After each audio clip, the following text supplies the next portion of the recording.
இயேசு கிறிஸ்துவின் பரிசுத்த நாமத்திற்கு மகிமை உண்டாவதாக. கிறிஸ்துவுக்குள் அன்பானவர்களே, அந்த இயேசு எனப்பட்ட கிறிஸ்து பெத்லகேமிலே எவ்விடத்தில் பிறந்தார் என்கிற இறைவசன தியான செய்தியினுடைய முதல் பகுதி நெட் கனெக்ஷன் சரிவர இல்லாதபடியால் அது இடை நின்றது. எந்த இடத்தில் அது இடை நின்றதோ அந்த பகுதியிலிருந்து நான் அதே செய்தியை தொடர்கிறேன். இந்த செய்தி இரண்டாம் தேதி முதலிலே பேசிய பகுதி முதல் பகுதியாகவும் இது இரண்டாம் பகுதியாகவும் தொடர்கிறது. மன விருப்பம் உள்ளவர்கள் இந்த இறை செய்தியோடு இணைந்திருக்கலாம். முதல் பகுதி இந்த வசனத்தை விவரித்துக் கொண்டிருந்த போது, அதாவது அந்த ஏவாள் என்றறியப்பட்ட இயேசு எனப்பட்ட மனித குமாரனாகிய தேவகுமாரனாகிய கிறிஸ்துவை மனித குழந்தையாக பெற்றெடுத்த மரியாள் யார் என்கிற அந்த வியாக்கியானத்திலே நாம் ஓசியா தீர்க்கதரிசியின் புஸ்தகம் 2ஆம் அதிகாரம் 20ஆம் வசனத்தை 19, 20 ஆகிய வசனங்களை விவரித்துக் கொண்டிருந்த போது அந்த செய்தி இடை நின்றது. அந்த பகுதியிலிருந்து நான் இந்த செய்தியை தொடர்கிறேன். இது 2 செய்திகளாக வெளிவருகிறது, 2 பகுதிகளாக. இந்த இரண்டாம் பகுதியை இந்த இடத்திலிருந்து தொடர்கிறேன். ஓசியா தீர்க்கதரிசியின் புஸ்தகம் 2ஆம் அதிகாரம் 19ஆம் வசனம் 20ஆம் வசனம். நித்திய விவாகத்துக்கென்று உன்னை எனக்கு நியமித்துக் கொள்ளுவேன். யாரை? இறை இரக்கம் என்கிற தேவனுடைய கிருபையை இழந்து சபிக்கப்பட்டவளாக மாறிய அந்த ஏவாளை அவள் மேல் இருந்த சாபத்தை தவிர்ப்பதற்காக மாற்றுவதற்காக 3500 ஆண்டுகளுக்கு பிற்பாடு, இன்றைக்கு சுமார் 2000 ஆண்டுகளுக்கு முன்பு பெத்லகேமிலே எலிசபெத் என்கிற, அதாவது எருசலேமிலே இருந்த பிரதான ஆசாரியனாகிய அந்த சகரியாவின் மனைவி எலிசபெத்தினுடைய உறவின் முறையை சார்ந்த அதே லேவிய ஆசாரிய குலத்து மக்களினத்தில் பிறந்தவளாகிய அந்த மரியாளை, புருஷனை அறியாத கன்னி பெண்ணாகிய அந்த மரியாளை தேவன் தாமே மனிதனாக அந்த பூமியில வந்து பிறப்பதற்கு, அல்லது மனித குமாரனாக வந்து பிறப்பதற்கு ஏதுவான ஒரு தாயாக, பிதாவாகிய தேவனுடைய மனைவியாக, தேவனுடைய சபையாகிய மணவாட்டியாக அங்கே தெரிந்து கொள்கிறார். யாராக? சாலமோனுடைய உன்னத பாட்டின் வார்த்தைகளின்படி தேவ சபையின் அடையாளமாகிய அந்த 7 பொன் குத்து விளக்குகள் போன்ற தோற்றம் கொண்ட ஒரு 3 கூர்மையான கம்பிகளால் இணைக்கப்பட்டிருக்கிற ஒரு திரிசூலம், முக்கூறுள்ள ஆயுதம், அதை பிரதான ஆசிரியன் கையில் வைத்திருப்பான் என்று சொன்னேன். அதற்கொப்பான அந்த சூலத்தின் திரிசூலம் பிதா, குமாரன், பரிசுத்த ஆவி என்னும் தேவனுடைய சபையாக சித்தரிக்கப்படுகின்ற அந்த சூலத்தின் நடுவில் வீற்றிருக்கும் ஒரு மணவாட்டி சபையாக சூலமித்தியாளை வர்ணித்து, இறைஞான அறிவாகிய தேவனுடைய ஒளியாகிய கிறிஸ்து சாலோமோனிடத்திலிருந்து சாலமோனுடைய இறைஞானத்தின் வழியாக அதை வெளிப்படுத்துகிறார். உன்னத பாட்டு 8ஆம் அதிகாரம் 5ஆம் வசனத்திலே சூலமித்தியாள் இயேசுவை பெற்றது போல அவர் சுட்டிக்காட்டுகிறார். தன் நேசர் மேல் சாய்ந்து கொண்டு வருகிற இவள் யார்? வனாந்தரத்திலிருந்து வருகிற இவள் யார்? கிச்சிலி மரத்தின் கீழ் உம்மை எழுப்பினேன். உம்மை பெற்றவள் அங்கே உம்மை பெற்றாள். உம்முடைய தாய் அங்கே உம்மை பெற்றாள். உம்மை பெற்றவள் வேதனைப்பட்டு உம்மை பெற்றாள். அந்த வேதனைப்பட்டு பெற்ற சாபம், வேதனைப்பட்டு பிழை பெறுவதற்காக சாபம் பெற்றவள் ஏவாள். மனு குலத்திற்கெல்லாம் ஆதி தாயும் தகப்பனுமாகிய ஆதாமினுடைய மனைவியாக தேவனாலே அவனுக்கு துணைவியாக கொடுக்கப்பட்ட ஏவாள். அவள்தான் தேவனாலே சபிக்கப்பட்டாள், சாபம் பெற்றாள். நீ வேதனைப்பட்டு பிள்ளை பெறுவாய். அந்த வேதனைப்பட்டு பிள்ளை பெறுவாள் என்ற சாபத்தையும் பெற்று அவள் ஏதேன் தோட்டத்திலிருந்து, தேவ சமூகத்திலிருந்து பூமியிலே துரத்தி விடப்படுகிறாள். தேவ சமூகத்திலிருந்து தள்ளிவிடப்பட்டு அல்லது துரத்தி விடப்பட்டு. ஏன்னா ஏசாயா தீர்க்கதரிசியின் புத்தகம், எரேமியா தீர்க்கதரிசியின் புத்தகங்களிலே உங்கள் தாய் எதனால் தள்ளிவிடப்பட்டாள், எனக்கு கடன் கொடுத்த எவனுக்கு நான் அவளை விற்று போட்டேன், நான் அவளுக்கு கொடுத்த தள்ளுதல் சீட்டு எங்கே என்றெல்லாம் கேட்கிறார். இங்கே அவளுக்கு ஏவாளுக்கு கொடுத்த தள்ளுதல் சீட்டு வேதனைப்பட்டு பிள்ளை வருவாய். புரியுதுங்களா? அந்த பிள்ளை வேதனைப்பட்டு வேதனையோடு பிள்ளை வருவாய் என்கிற அந்த சாபத்தை யாரிடத்தில் விலக்குகிறார்? அதை யாரிடத்திலிருந்து? அந்த இறை இரக்கத்தை இழந்த ஏவாளிடத்தில் கொடுக்கப்பட்ட அந்த சாபம், வேதனையோடு பிள்ளை வருவாய் என்கிற சாபமும் அந்த தள்ளிவிடப்பட்ட அவருடைய இறை இரக்கத்தை இழந்த, தேவ கிருபையை இழந்து விட்ட அந்த ஏவாளிடத்தில் இருந்த அந்த சாபங்களை யார் மூலமாக, யார் வழியிலே நிவர்த்தியாக்குகிறார்? இயேசு என்னும் கிறிஸ்துவை மனுக்குல இரட்சகராக பாவ சாப மரணத்தின் மேல் வெற்றி சிறந்து மனுக்குலத்திற்கு ஆத்தும ரட்சிப்பை, சரீர விடுதலையை கொடுக்கிற இயேசு என்னும் கிறிஸ்துவாக பிறந்த தேவனிடத்தில், தேவகுமாரனிடத்தில், தேவகுமாரனை தேவன் மனிதனானார், கடவுள் மனிதனாக வந்து பிறப்பதற்கு ஏதுவாக தெரிந்து கொள்ளப்பட்ட மரியாள் என்ற கன்னிப்பெண்ணிடத்தில் அந்த இறை இரக்கத்தை திரும்ப காண்பிக்கிறார்.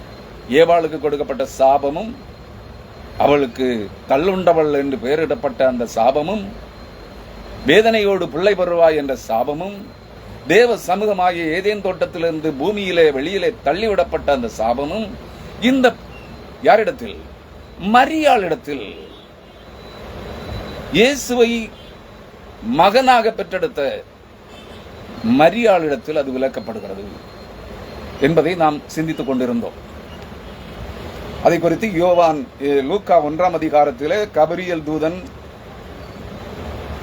மரியாளுக்கு காட்சிப்பட்டு அவளுக்கு சொல்ல, அவளை திடப்படுத்தி, அவளை பலப்படுத்தின, உன்னிடத்தில் பிறப்பது பரிசுத்தமாயிருக்கும், அது தேவனுடைய குமாரன் எனப்படும், அது உன்னதமானவருடைய குமாரன் எனப்படும், நீ தேவனிடத்தில் கிருபை பெற்றாய், கிருபை பெற்றவளே வாழ்க என்றெல்லாம் சொன்னாரே, அந்த சம்பவம்.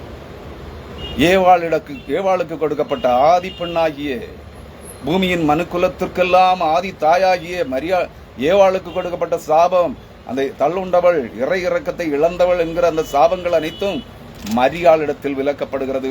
கிருபை பெற்றவளே வாழ்க, உன்னிடத்தில் பிறப்பது பரிசுத்தம் உள்ளது, அது உன்னதமானவருடைய குமாரன், தேவகுமாரன் என்று சொல்லப்படும், அவருக்கு இயேசு என்று பெயரிடுவாயாக என்று சொல்லி அவள் ஏவாள் இழந்த இறை இரக்கத்தையும் தேவ கிருபையையும் அந்த வேதனையோடு பிள்ளை பெறுகிற அந்த அனுபவத்தையும் மரியாளிடத்தில் விலக்குகிறார், மாற்றுகிறார்.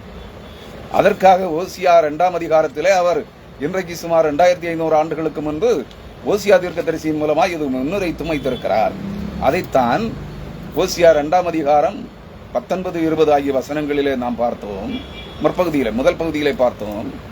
அதை இப்பொழுது வாசித்து விடுகிறேன். நித்திய விவாகத்துக்கென்று உன்னை எனக்கு நியமித்துக் கொள்ளுவேன், நீதியும் நியாயமும் கிருபையும் உருக்க இரக்கமுமாய் உன்னை எனக்கு நியமித்துக் கொள்ளுவேன். அதாவது நிச்சயதார்த்தம் போல நியமித்துக் கொள்ளுவேன். உண்மையாய் உன்னை எனக்கு நியமித்துக் கொள்ளுவேன், நீ கர்த்தரை அறிந்து கொள்வாய். உண்மையாய், அதை திடப்படுத்துகிறார், வலியுறுத்தி உறுதிப்படுத்தி திடப்படுத்துகிறார். உன்னை நிச்சயமாய் உண்மையாய் உன்னை எனக்கு நியமித்துக் கொள்ளுவேன்.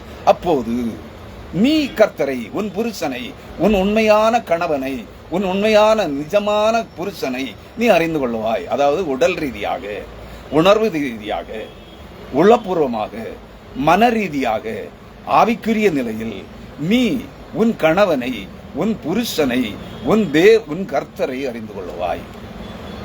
உன் சரீரத்திற்கு அதிகாரியாகிய உன் கர்த்தராகிய உன் அதிபதியை, உன் கணவனை, உன் புருஷனை அறிந்து கொள்வாய் என்று சொல்லுகிறார். அதைத்தான் லூக்கா 1ஆம் அதிகாரத்திலே கபிரியேல் தூதன் சொல்லுகிறார். பரிசுத்த ஆவியானவர் உன்மேல் நிழலிடுவார், பரிசுத்த ஆவியானவர் உன்மேல் வருவார், உன்னதமான தேவனுடைய பலம், ஆற்றல், சக்தி உன்மேல் நிழலிடும். அப்பொழுது நீ உன் நிஜ கணவனாகிய உன் புருஷனை, உன் கர்த்தரை, உன் ஆண்டவரை, உன் தேவனை அறிந்து கொள்வாய் என்று சொல்ல. அவள் அறிந்தாள், அவள் கர்ப்பவதி ஆனாள்.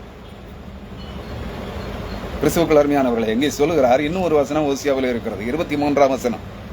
நான் அவளை எனக்கென்று பூமியிலே விதைத்துனா பூமியிலே ஏவாளை மனுக்குலத்திற்கெல்லாம் ஆதி தாயான முதல் தாயான அந்த ஏவாள் என்கிற பெண்ணை மறுபடியும் இந்த பூமியிலே அவர் விதைக்கிறார். மறுபடியும் ஒரு பெண்ணாக, தேவனுக்கு மனைவியாக, தேவன் மனிதனாக பிறக்கின்ற அந்த தேவனுக்கு தாயாக, தேவகுமாரனுக்கு தாயாக மரியாளை பிறப்பிக்கின்றார். அதான், நான் அவளை எனக்கென்று பூமியிலே விதைத்து இரக்கம் பெறாதிருந்தவளுக்கு இறங்குவேன். அதாவது இறை இரக்கத்தை இழந்து சாபத்தை பெற்றவளுக்கு நான் தேவ கிருபையை அவளுக்கு கட்டளையிடுவேன். அதான் லூக்கா 1ஆம் அதிகாரத்திலே காபிரியல் தூதன் சொல்கிறார், கிருபை பெற்றவளே வாழ்க, உன் சாபம் விலக்கப்படுகிறது. இறை இரக்கத்தை இழந்தவள், தள்ளப்பட்டவள் என்கிற சாபம் உன்னை விட்டு அகற்றப்படுகிறது. நீ கிருபை பெற்றவள், வாழ்க. இங்கே சொல்லுகிறார், அவளுக்கு இறங்குவேன், இரக்கம் பெறாதிருந்தவளுக்கு இறங்குவேன், என் ஜனம் அல்லாதிருந்தவர்களை நோக்கி நீ என் ஜனம் என்று சொல்லுவேன் என்று சொல்லுகிறார். தள்ளிவிடப்பட்ட, சிதறடிக்கப்பட்ட, தூரே விரட்டிவிடப்பட்ட தேவனுடைய மக்கள் அல்ல இவர்கள், பிசாசின் பிள்ளைகள் என்று துரத்திவிடப்பட்ட இந்த பூமியின் ஜனங்களை நான் என் ஜனம் என்று சொல்லுவேன்.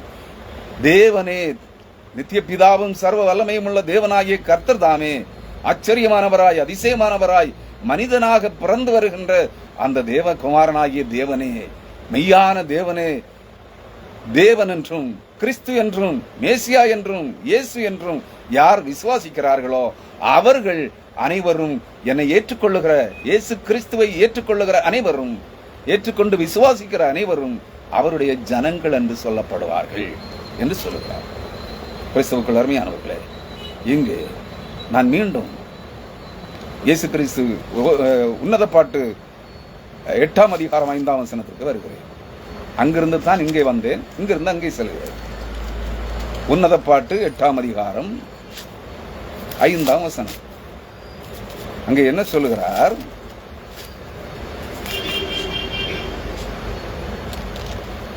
கிச்சிலி மரத்தின் கீழ் உம்மை எழுப்பினேன். உன்னத பாட்டு 8ஆம் அதிகாரம் 5ஆம் வசனம். அங்கே உமது தாய் உம்மை பெற்றாள், அங்கே உம்மை பெற்றவள் வேதனைப்பட்டு உம்மை பெற்றாள். புரிஞ்சுதா? இப்ப வேதனைப்பட்டதுக்கு அடையாளம் என்ன? அதுதான் ஏவாளையும் கொண்டு வந்து ஓசியா தீர்க்கதரிசியின் புஸ்தகம் 2ஆம் அதிகாரம் 20, 19, 20, 23 ஆகிய வசனங்களின்படி அந்த ஆதித்தாயாகிய ஏவாள் தான் இங்கே மரியாளாக மறுபடி பூமியிலே பிறப்பிக்கப்பட்டு தேவகுமாரனாகிய கிறிஸ்து என்னும் இயேசுவை, அல்லது தேவன் மனிதனாக பிறந்த தேவனை பெற்றெடுக்கிற தாயாக, உங்களுக்கும் எனக்கும் தாயாக அவர் இங்கே நிலைப்படுத்தினதை நாம் கண்டோம். தொடர்ந்து அப்படியானால் இயேசு கிறிஸ்து எங்கே, இயேசு என்னும் கிறிஸ்து பெத்லகேமில் எங்கே பிறந்தார் என்பதை முதல் பகுதியிலே கண்டோம். அவர் எங்கே பிறந்தார்? தாவீதின் குடும்ப வீடாகிய பெத்லகேமில் இருந்த அந்த குடும்ப வீட்டு சத்திரமாக மாற்றப்பட்டிருந்த பயணிகள் தங்கும் விடுதியாக மாற்றப்பட்டிருந்த அந்த தாவீதினுடைய குடும்ப வீட்டின், அந்த பண்ணை வீட்டின் சோலையிலே நின்ற கிச்சிலி மரம் என்கிற ஆரஞ்சு பழமரம் அல்லது ஆப்பிள் பழமரத்தின் நிழலிலே, அடியிலே அவர் பெற்றெடுக்கப்பட்டிருக்கிறார். அவரை பெற்றவள் கிச்சிலி மரத்தின் கீழே அவரை பெற்றிருக்கிறார். அவரை பெற்றவள் வேதனைப்பட்டு அவரை பெற்றிருக்கிறார். ஆக அவர் மாட்டுத் தொழுவத்தில் பிறக்கவில்லை. தாவீதரசனுடைய குடும்ப வீடாகிய பெத்லகேமில் இருந்த குடும்ப வீட்டு சத்திரமாக்கப்பட்டிருந்த விடுதலை பயணிகள் தங்கும் விடுதியாக மாற்றப்பட்டிருந்த அந்த சத்திரத்தின் சோலையிலே நின்ற ஆப்பிள் மரத்தின் நிழலிலே புல்வெளியிலே பிறந்திருக்கிறார். இதை உறுதிப்படுத்தும் விதமாக மாற்று சமய நூல்கள் என்று சொல்லுகிற, மாற்று சமய வேதங்கள் என்று சொல்லுகிற ரிக்யஜூர் சாம அதர்வண வேதங்களிலே ரிக்வேதத்திலும் சாம வேதத்திலும் புருஷ சுத்தம் என்று சொல்லப்படுகிற அந்த பகுதியிலே ஒரு சொற்றொடர் இருக்கிறது. மந்தனத்தில் பிறந்தவனே உம்மை ஸ்தோத்தரிக்கிறேன், மந்தனத்தில் பிறந்தவனே உம்மை துதிக்கிறேன், மந்தனத்தில் பிறந்தவனே உம்மை வாழ்த்துகிறேன். நீங்க எப்படி வேணும்னாலும் எடுத்துக்கலாம். இதுல மந்தனம் என்பது என்ன, அதன் அர்த்தம், பொருள் என்ன, பொருள் அர்த்தம் என்ன? மந்தனம் என்பது புல்வெளி. அல்லது புல்மத்தை. நன்றாக புரிந்து கொள்ளுங்கள். பெத்லகேமில் இருந்த தாவீதின் குடும்ப வீடாகி அந்த சத்திரத்தின் சோலையிலே காணப்பட்ட ஆப்பிள் மரத்தின் நிழலிலே என்ன இருந்திருக்கும்? புல்வெளி இருந்திருக்கும். அந்த புல்வெளியிலே தேவகுமாரனாகிய கிறிஸ்து என்னும் இயேசு ரட்சகர் பிறந்திருக்கிறார். பெத்லகேமிலே தான் பிறந்தார். தாவீதின் குடும்ப வீட்டருகிலே தான் பிறந்தார். அந்த குடும்ப வீட்டின் சத்திரமா பயணிகள் தங்கும் விடுதியாக மாற்றப்பட்டிருந்தபடியினால் அங்கே அவர்களுக்கு இடமில்லாதபடியினாலே அவர்கள் சத்திரத்து சோலையிலே தோட்டத்திலே நின்ற ஆப்பிள் மரத்தின் நிழலிலே அந்த புல்வெளி தரையிலே அமர்ந்திருந்திருக்கிறார்கள். அவ்விடத்திலே மரியாள் இயேசுவை பெற்றாள். புரிஞ்சுச்சா? இனி 2ஆம் பகுதி. அவள் பெற்று என்ன செய்தாள்? லூக்கா 2ஆம் அதிகாரம் 7ஆம் வசனத்தின் பிற்பகுதி. அவள் தன் முதற் பேரான குமாரனை பெற்று, அதாவது இயேசுவை பெற்று, இயேசு என்னும் கிறிஸ்துவை பெற்றெடுத்து சத்திரத்திலே அவர்களுக்கு இடமில்லாதிருந்தபடியால், அதாவது தாவீதின் குடும்ப வீடு, யோசேப்பினுடைய குடும்ப வீடாகிய அந்த தாவீதின் வீட்டிலே, பெத்லகேமில் இருந்த குடும்ப பாரம்பரிய வீட்டிலே இடமில்லாதபடி இருந்தாலே, அது ஏன் இடமில்லாமல் போயிற்று? அங்கே சத்திரம் பயணிகள் தங்கும் விடுதியாக மாற்றப்பட்டிருக்கிறது. அங்கே அதனால் இவர்களுக்கு, யோசேப்புக்கும் அவன் மனைவியாக நியமிக்கப்பட்ட இயேசுவின் தாயாகிய மரியாளுக்கும் அங்கே இடமில்லை. நிறைமாத கர்ப்பிணி, பிள்ளை பெற்றினாலே அவள் வருத்தப்படுகிறாள். வேதனைப்பட்டு பிள்ளை பெற துடிக்கும் போது அவளுக்கு அந்த சத்திரத்திலே இடமில்லை.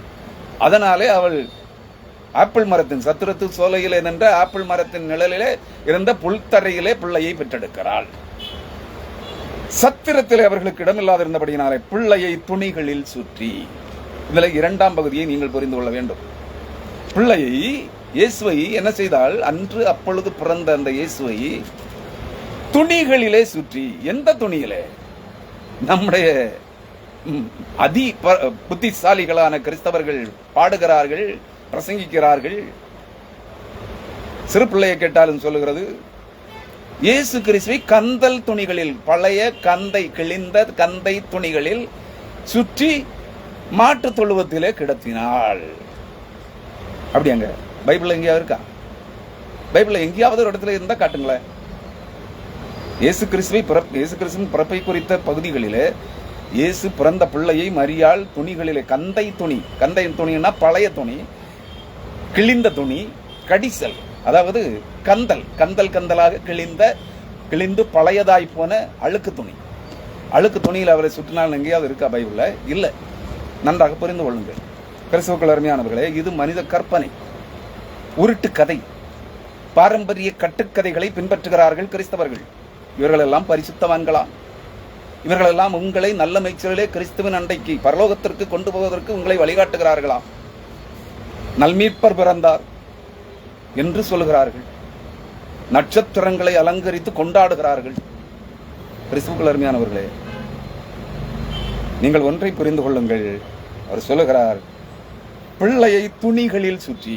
நான் இந்த இடத்துல கிங் ஜேம்ஸ் வெர்சன், ஆங்கில வேதாகமம், அதுல லூக்கா 2ஆம் அதிகாரம் 7ஆம் வசனம் என்ன சொல்லுகிறது என்று உங்களுக்கு படித்து காண்பிக்கிறேன். ஆங்கில வேதாகமம் இருக்கிறவர்கள் புரட்டிக் கொள்ளுங்க. ஸ்மார்ட் போன்ல கூட உங்களுக்கு வேதாகமம் கிடைக்கும், அதுலயும் நீங்க தேடி பார்க்கலாம். லூக்கா 2ஆம் அதிகாரம் 7ஆம் வசனத்திலே கிங் ஜேம்ஸ் வெர்சன் என்று சொல்லப்படுகிற ஆங்கில வேதாகமம் அந்த லூக்கா 2ஆம் அதிகாரம் 7ஆம் வசனத்தை குறித்து என்ன சொல்லுகிறது என்று பார்க்கலாம். அது சொல்லுகிறது 2:7. And she brought forth her firstborn son and wrapped him in swaddling cloths. And wrapped him, இயேசு பிறந்த குழந்தையாகிய இயேசுவை துணிகளில் சுற்றி. அதாவது இங்கு ஸ்வாட்லிங் கிளாத், கந்தை துணி என்று சொல்லப்படவில்லை. துணிகளில் என்றால் கந்தை துணிகள் என்ற அர்த்தம் இல்லை. ஸ்வாட்லிங் கிளாத் என்றால் 7 மடிப்புகள் கொண்ட அல்லது 7 அடுக்குகள் கொண்ட மெல்லிய துணி. அது புத்தம் புதிதாக இருந்திருக்கும். ஏன்? மரியாளுக்கு தெரியும் பிள்ளை பெறக்கூடிய காலம் வந்துவிட்டது. வெளியூருக்கு சொல்லுகிறோம், அல்லது தன் கணவனுடைய, வருங்கால கணவனுடைய சொந்த ஊருக்கு செல்லுகிறோம். அங்கே பொருட்கள் இருக்குமா, துணி இருக்குமா தெரியாது. அதனால அவ முன்னேற்பாடாக மரியாள் பிறக்கின்ற குழந்தையை பத்திரமாக பொதிந்து சுற்றி உடுத்திக் கொள்வதற்கு ஒரு புதிய வஸ்திரத்தை, மெல்லிய வஸ்திரத்தை கொண்டு சென்றிருப்பாள். அதுக்கு தான் இங்க லூக்கா எழுதுகிறார் ஸ்வாட்லிங் கிளாத்ஸ். ஸ்வாட்லிங் கிளாத் என்றால் 7 அடுக்குகள் அல்லது 7 மடிப்புகள் கொண்ட மெல்லிய துணி. அந்த துணியில மெல்லிய 7 அடுக்குகள் கொண்ட மென்மையான துணியிலே தான் இயேசு என்ற குழந்தையை சுற்றி படுக்க வைத்தாள் என்று வேதாகமம் சொல்கிறது. தமிழ் வேதாகமத்தில் அந்த மொழிபெயர்ப்பில் ஒரு சின்ன தவறு இருக்கிறது. அந்த 7 அடுக்குகள் கொண்ட மெல்லிய துணி என்பதை சுட்டி காட்டாமல் துணிகளில் சுற்றி முன்னணையிலே கிடத்தினாள் என்று சொல்லப்படுகிறது. நன்றாக புரிந்து கொள்ளுங்கள். இங்கே வேதாகமத்திலே பழைய துணி, கந்தல் துணி, கிழிந்த துணி என்றெல்லாம் சொல்லப்படவில்லை. 7 அடுக்குகள் கொண்ட மெல்லிய துணி என்று சொல்லப்படுகிறது. 7 அடுக்குகள் என்பது துணிகள் என்று சொல்லலாம். அது துணிகள், ஒரு துணி அல்ல. ஒரு துணி பல துணிகளாக அடுக்கப்பட்டிருக்கிறது, மடக்கப்பட்டிருக்கிறது, பல மடிப்புகளாக மடிக்கப்பட்டிருக்கிறது. அந்த அடிப்படையில் அது துணிகள் என்று சொல்லப்பட்டிருக்கலாம். கந்தல் என்கிற வார்த்தைக்கு ஆங்கில பதமே அங்கு சொல்லப்படவில்லை. அதை புரிந்து கொள்ளுங்கள் கிறிஸ்துவுக்குள் அருமையானவர்களே. இந்த கந்தல் துணி அல்ல, இது புதிய 7 மடிப்புகள் அல்லது 7 அடுக்குகள் கொண்ட மென்மையான துணி. அதிலே சுற்றி இயேசுவை முன்னணையிலே கிடத்தினாள். சுற்றினாள், கிடத்தினாள் அல்ல, சுற்றினாள். அடுத்த வார்த்தை என்ன சொல்கிறது? லூக்கா 2ஆம் அதிகாரம் 7ஆம் வசனம் பிற்பகுதி, கடைசி பகுதி என்ன சொல்கிறது? முன்னணையிலே கிடத்தினாள். எது முன்னணை? மாட்டுக்கு தீவனம் வைக்கிற தொட்டியா? மாட்டு தொழுவம் என்கிறார்களே, சத்திரத்திலே மாட்டு தொழுவம் இருந்ததோ? ஒருவேளை இருந்திருக்கலாம் இல்லையா? அது தாவீதின் குடும்ப வீடாக இருந்தபடியினாலே அங்கே ஆடுகளும், ஏன்னா தாவீதனுடைய தகப்பன் தாவீது ஆடு மேய்ப்பனாக இருந்தவன் இல்லையா? ஈசாய்க்கு நிறைய ஆடுகளும், ஆயிரக்கணக்கான ஆடுகளும், கழுதைகளும், கோவேறு கழுதைகளும், ஒட்டகங்களும் இருந்திருக்கலாம். அதனால எல்லாத்துக்கும் தொழுவம் அங்க தாவீதனுடைய பெத்லகேமிலே, தாவீதனுடைய குடும்ப வீட்டிலே, பாரம்பரிய வீட்டிலே தொழுவம் இருந்திருக்கலாம் இல்லையா? இருந்திருக்கலாம், நான் இல்லை என்று சொல்வதற்கு மறக்கவில்லை. ஆனால் அங்கே மாட்டு தொழுவத்திலே கிடத்தவில்லை. அங்கே என்ன இருந்தது? கழுதைகள் வளர்க்கிற, கட்டுகிற மரங்கள் இருந்திருக்கலாம். அதில் கழுதைகளுக்கு தீவனம் வைக்கிற தீவன தொட்டிகள் இருந்திருக்கலாம். மாடுகளுக்கு தீவனம் வைக்கிற புல், வைக்கோல் போன்றவைகளை, இலைதலைகளை வைக்கிற, தண்ணீர் காட்டுகிற தீவன தொட்டிகள் இருந்திருக்கலாம். அதில் ஏதாயிலும் ஒன்றிலே கிளத்தி இருக்கலாம் இல்லையா? இருக்கலாம். அதை உறுதி செய்ய வேண்டும். எப்படி உறுதி செய்வது? ஏசாயா தீர்க்கதரிசியின் புத்தகம் 1ஆம் அதிகாரம் 3ஆம் வசனத்திற்கு நேராக உங்கள் வேதாகமங்களை திருப்பிக் கொள்ளுங்கள். ஏசாயா தீர்க்கதரிசியின் புத்தகம் 1ஆம் அதிகாரத்திற்கு நேராக உங்கள் வேதாகமங்களை திருப்பிக் கொள்ளுங்கள். ஏன் சொல்றேன்னா, நான் கொடுக்கிற எந்த செய்தியாக, இந்த கிறிஸ்து பிறப்பு செய்தியாக அல்ல, செய்தி மட்டுமல்ல, இன்றைய சிறப்பு செய்தி மட்டுமல்ல, எந்த செய்தியாக இருந்தாலும் வேத வசனங்களை உங்களுக்கு சுட்டி காட்டுவேன். வேதவசன ஆதாரம் இல்லாமல் எதையும் சொல்ல மாட்டேன்.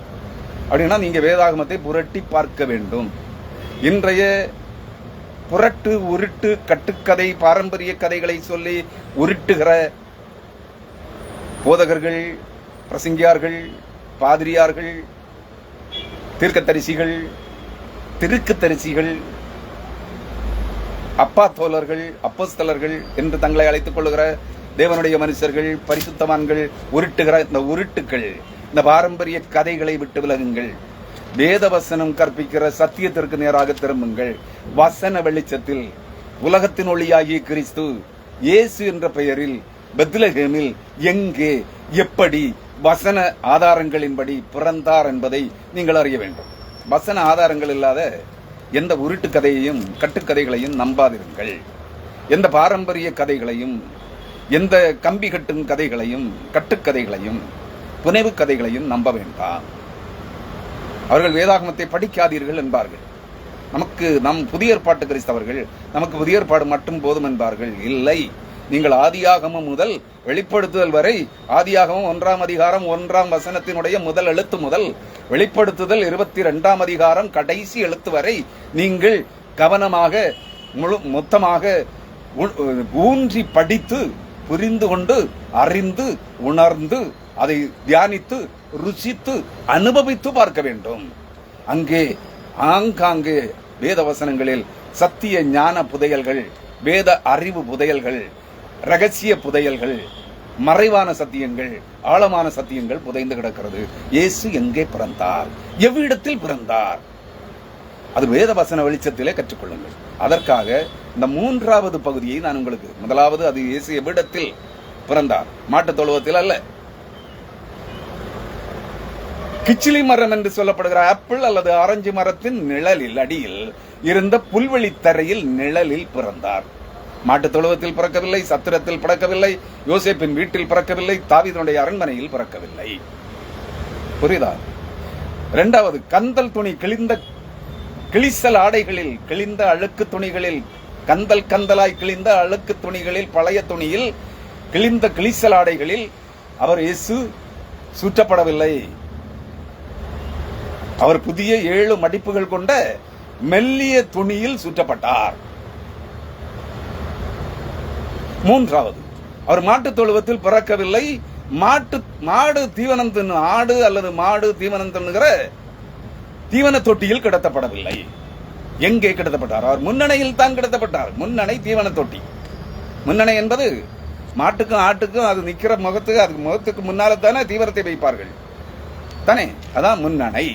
முன்னணையிலே சில ஆடுகள், சில மாடுகள், சில கன்றுக்குட்டிகள் அந்த தீவன தொட்டியிலே படுத்துக் கொள்ளும் இல்லையா? கழுதைகளும் தீவன தொட்டியிலே படுத்துக் கொள்ளும். அப்படியானால் இயேசு எந்த தீவன தொட்டியிலே கிடத்தப்பட்டார்? ஏசாயா 1ஆம் அதிகாரம் 3ஆம் வசனம். மாடு தன் எஜமானையும், அதாவது மாடு, காளை, எருமை மாடு, எருமை மாடு, காளை மாடு, பசு மாடு, கன்றுக்குட்டி முதலானவை தன் எஜமானை அறியும். தன்னை வளர்த்து தனக்கு வேளைக்கு தீவனம் வைக்கிற, தன்னை சுத்தப்படுத்துகிற தன் எஜமானை அறியும் இல்லையா? ஒரு குழந்தைக்கு தன் தாயை தெரியும் இல்லையா? தகப்பன தாய் தான் காமிக்கணும், இப்படித்தானே? தன்னை பெற்றெடுத்த தாய் தன்னை கழுவி சுத்திகரித்து புது துணி உடுத்தி தன்னை சீராட்டி பாராட்டி வளர்க்கிற தன் தாயை தன் பிள்ளைக்கு தெரியும். ஆனா தகப்பன, அந்த தாய் இவர்தான் உனக்கு தந்தை, உன்னை பெற்றெடுக்க காரணமாயிருந்த உனக்குரிய தந்தை என்று காண்பிக்கிற போதுதான் தெரியும். அதான் மாடு தன் எஜமானை அறியும். நான் முதல் பகுதியில் ஆரம்பத்தில் சொல்லியிருப்பேன், மாட்டை வெட்டுகிறவன் மனுஷனை கொலை செய்கிறவனாக இருக்கிறான். மாட்டை தேவன் மனுஷனுக்கு ஒப்பிடுகிறார். ஆட்டை கழுத்தறுக்கிறவன் நாயை கழுத்தறுக்கிறவனாக இருக்கிறான். ஆட்டை வெட்டுகிறவன், ஆட்டை பலியிடுகிறவன், அது கர்த்தருக்கா இருந்தாலும் ஆட்டை பலியிடுகிறவன் நாயை கழுத்தறுக்கிறவனாக இருக்கிறான். நாய் நன்றி உள்ள நண்பன் போன்றது இல்லையா? எல்லா நாயும் அல்ல, வீட்டிலே வளர்க்கப்படுகிற நாய்களும் வளர்க்கிறவனை கொல்லும், கடிச்சு குதறது. ஆனா நன்றியுள்ள மிருகம் நாய். இது உலகத்தின் மனிதர்களால் போற்றப்படுவது இல்லையா? அந்த நன்றியுள்ள நாயை, நண்பனை போன்ற அந்த நாயை நண்பன் கூட கழுத்தறுப்பான். ஆனா நாயை கழுத்தறுக்கிறவனா இருக்கிறான் ஆட்டை பலியிடுகிறவன். அதை புரிந்து கொள்ளுங்கள். காணிக்கை படைக்கிறவன் பன்றி ரத்தத்தை படைக்கிறவனாக இருக்கிறான். கர்த்தருக்கு காணிக்கை கொடுக்கிறவன் எப்படி இருக்கிறான்? பன்றியின் ரத்தத்தை கர்த்தருக்கு காணிக்கையா. கர்த்தருக்கு அது தீட்டானது. பன்றியின் ரத்தமும் கர்த்தருக்கு தீட்டானது. நீ கொடுக்கிற காணிக்கை கர்த்தருக்கு தீட்டாக இருக்கிறது. நான் சொல்றேனா இல்ல? ஏசாயா 66ஆம் அதிகாரம் 3ஆம் வசனம் சொல்லுகிறது. எடுத்து படிங்க. ஆகவே நீங்கள் நன்றாக புரிந்து கொள்ள வேண்டும். நான் கர்த்தருக்கு அபரிமிதமாக காணிக்கை கொடுக்கிறேன், எனக்கு உள்ளது எல்லாத்தையும் கொடுக்கிறேன். கர்த்தரனை விடமாட்டார். நான் என்ன அநியாயம், அக்கிரமம், கொலைபாதகம் செய்தாலும், வேசித்தனம், விபச்சாரம் பண்ணாலும், எத்தனை மாட்டை வெட்டினாலும், எத்தனை ஆட்டை கொன்னாலும், அதன் ரத்தத்தை வறுத்து புசித்தாலும், அவைகளின் மாம்சத்தை வறுத்து சமைத்து புசித்தாலும் கர்த்தரனை தண்டிக்க மாட்டார் என்று சொல்லிக் கொள்கிற மூடர்களை நம்பாதிருங்கள். கர்த்தருக்கு காணிக்கை என்று வயிறு முட்டை சாப்பிட்டுக்கிட்டு உங்களுக்கு காணிக்க கேட்கிறேனே, அந்த மூடர்களையும் நம்பாதிருங்கள். நீ கர்த்தருக்கு காணிக்க கொடுக்கிறேன், நீ கர்த்தருக்கு தசமபாகம் காணிக்க கொடுக்கலன்னா உனக்கு ராப்போஜன விருந்துல பங்குல இடமில்லை என்று சொல்லுகிற முட்டாள்களையும் நம்பாதிருங்கள். கர்த்தருக்கு காணிக்கைன்னு கேட்கிறவன் இல்ல, அவனுக்கு வயிற்று பிழைப்புக்காக, அவன் சம்பாத்தியத்துக்காக கர்த்தருக்கு காணிக்கை என்று உன்னிடத்தில் படுங்குகிறான். கர்த்தர் சொல்லுகிறார், காணிக்கை படைக்கிறவன் பன்றி ரத்தத்தை படைக்கிறவனாக இருக்கிறான் என்று. நன்றாக புரிந்து கொள்ளுங்கள். ஏசாயா 66 அதிகாரம் 3 வசனத்தை படியுங்கள். இங்கே ஏசாயா 1 அதிகாரம் 3 வசனம் சொல்லுகிறது, மாடு தன் எஜமானையும் கழுதை தன் ஆண்டவனின் முன்னணையையும் அறியும், இஸ்ரவேலோ அறிவில்லாமலும் என் ஜனம் உணர்வில்லாமலும் இருக்கிறது என்கிறார். நம்மை பார்த்து அதை சொல்லுகிறார். யார் சொல்லுகிறார்? ஏசாயாவா? இல்ல. 1 அதிகாரம் 1 வசனத்தை படிக்கிறேன், கேளுங்க. ஆமோஸின் குமாரனாகிய ஏசாயா யூதாவின் ராஜாக்களாகிய உசியா, யோதாம், ஆகாஸ், எசேக்கியா என்பவர்களின் நாட்களில் யூதாவையும் எருசலேமையும் குறித்து கண்ட தரிசனம். வானங்களே கேளுங்கள். யார் இந்த தரிசனத்தை காண்பித்தவர்? யார்? தேவனாகிய கர்த்தர், சர்வ வல்லமையுள்ள தேவன், நித்திய பிதாவாகிய தேவன், படைப்பின் தேவனாகிய கர்த்தர். நாம் இன்று பண்டிகை கொண்டாடுகிறோமே, மனிதனாக பிறந்த நித்திய பிதாவை, சர்வ வல்லமையுள்ள தேவன் மனிதனாக பிறந்த இயேசு கிறிஸ்துவை என்று அவருடைய பிறந்த நாள் கிறிஸ்து பிறப்பு பண்டிகையை கொண்டாடுகிறோமே. இந்த நாளுக்கு சொந்தமாகிய அந்த தேவனாகிய கர்த்தர் எசேக்கியா தீர்க்கதரிசிக்கு காண்பித்து, தரிசனமாக காண்பித்து கற்பித்த அந்த வார்த்தைகளை இவன் கண்டு கற்றுக்கொண்ட, தேவனிடத்தில் கற்றுக்கொண்ட அந்த வார்த்தைகளை இங்கே பதித்து வைத்திருக்கிறான். அதைத்தான் நான் உங்களுக்கு எடுத்து சொல்லுகிறேன். மாடு தன் எஜமானையும் கழுதை தன் ஆண்டவனின் முன்னணையையும் அறியும். கழுதை தன் ஆண்டவனின், கழுதை தன்னை ஆளுகிறவனின், தன்னை ஆண்டு வழி நடத்துகிறவனின் முன்னணை கழுதை. எரேமியா 2 அதிகாரத்தில், நீ வேகமாய் ஓடுகிற பெண் ஒட்டகம், நீ மலைமுகடுகளில் நின்று காற்றை உட்கொள்ளுகிற, அந்நிய ஆவிகளை உட்கொள்ளுகிற காட்டு கழுதை நீ என்று எரேமியா தீர்க்கதரிசியின் புஸ்தகத்தில் எருசலேம் குமாரத்தியை பார்த்து, சீயோன் குமாரத்தியை பார்த்து, யூதா குமாரத்தியை பார்த்து, இஸ்ரவேல் குமாரத்தியை பார்த்து தேவன் சொல்கிறார். எரேமியா 2 அதிகாரம் 24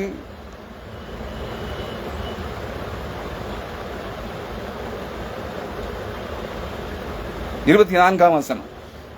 வனாந்தரத்திலே பழகினதும் 23 24 வசனங்கள் சீயோன் குமாரதியை பார்த்து சொல்லுகிற வார்த்தை. அதாவது தேவன் தம்முடைய மணவாட்டியாக தெரிந்து கொண்ட சபையை பார்த்து சொல்லுகிற வார்த்தை. நான் தீட்டுப்படவில்லை, எரேமியா 2:23. நான் பாகால்களை பின்பற்றவில்லை, நான் அந்நிய தேவர்களை பின்பற்றவில்லை என்று நீ எப்படி சொல்லுகிறாய்? பள்ளத்தாக்கிலே நீ நடக்கிற மார்க்கத்தை பார். அதாவது சமவெளிகளிலே நீ நடக்கிற, மலைகளிலும் பள்ளத்தாக்குகளிலும் மலை இடுக்குகளிலும் சமவெளிகளிலும் நீ நடக்கிற மார்க்கத்தை பார், வழியை பார். மதவரியிலே, தன் இச்சையின் மதவரியிலே, தன் மாமிச உடலின் மதவரி, காம இச்சையிலே காற்றை உட்கொள்ளுகிற காட்டுக்கழுதை நீ. என்ன? மலைமுகடுகளில் நின்று தன் மாமிசத்தின் இச்சையாகிய இந்த காம உணர்ச்சிகளை தணித்துக் கொள்வதற்கு அந்நிய காற்றை, அந்நிய ஆவிகளை, அதாவது அந்நிய தேவர்களை உள்வாங்கிக் கொள்ள துடிக்கிற காட்டுக்கழுதை நீ. சீயோன் குமாரத்தி, எருசலேம் குமாரத்தி, இஸ்ரவேல் குமாரத்தி, நீ இதைகளில் எதாயிலும் ஒன்றை சார்ந்தவன் தானே. உன் காம இச்சைகள் இன்னும் தனியவில்லை, நீ அந்நியரை நாடி ஓடுகிறாய். ஓசியா 2 அதிகாரத்திலேயே அந்த பெண், அது முற்பகுதியை படித்தால், தன் கணவனை விட்டு அந்நிய கணவர்களோடு, அந்நிய நேசர்களோடு, ஆசை நாயகர்களோடு பயணித்தவள். அதை புரிந்து கொள்ள வேண்டும். அதான் ஏவாள் சாத்தானோடு சேர்ந்து கொண்டவள். தேவனை, தன்னுடைய ஆத்மாவின் நாயகராகிய தேவனை விட்டுவிட்டு, தன் கணவனாகிய மாம்சத்தின்படி கணவனாகிய ஆதாமை விட்டுவிட்டு, பொய்யனும் பொய்க்கு பிதாவுமாயிருக்கிற வலு சர்ப்பத்தோடு சாத்தானோடு இணை சேர்ந்து கொண்டவள். அதை புரிந்து கொள்ளுங்கள். அவர்களுடைய மக்கள் தானே மாம்சத்தில் வாழுகிறோம். நம்மிடத்திலும் அந்த குணங்கள் எல்லாம் இருக்கிறது. அதை புரிந்து கொள்ளுங்கள். அதனால் தான் சொல்கிறார், இந்த காட்டு கழுதை நீ. அந்த காட்டு கழுதையாகிய ஏசாயா 1ஆம் அதிகாரம் அந்த 3ஆம் வசனத்திலே சொல்லப்படுகிற அந்த காட்டு கழுதைக்கு, வீட்டிலே வளர்க்கப்படுகிற கழுதைக்கு என்ன தெரியும்? மாடு தன் எஜமானையும் கழுதை தன் ஆண்டவனின் முன்னணையையும் அறியும். அந்த கழுதைக்கு தன்னை வளர்க்கிற, தன்னை பயன்படுத்துகிற, தன்னை ஆண்டு கொள்ளுகிற தன் கணவனாகிய, தன் எஜமானாகிய, தன் ஆண்டவனாகிய ஆண்டவனுடைய முன்னணையை அறியும். அந்த ஆண்டவன் கழுதைக்கு தன் ஆண்டவன் எங்கே படுத்துக் கொள்ளுகிறான் என்கிற அந்த கட்டில் எது என்று தெரியும். ஆங்கில வேதாகமும் அதை சொல்லுகிறது. ஏசாயா 1ஆம் அதிகாரம், ஏசாயா தீர்க்கதரிசியின் புஸ்தகம் 1ஆம் அதிகாரம்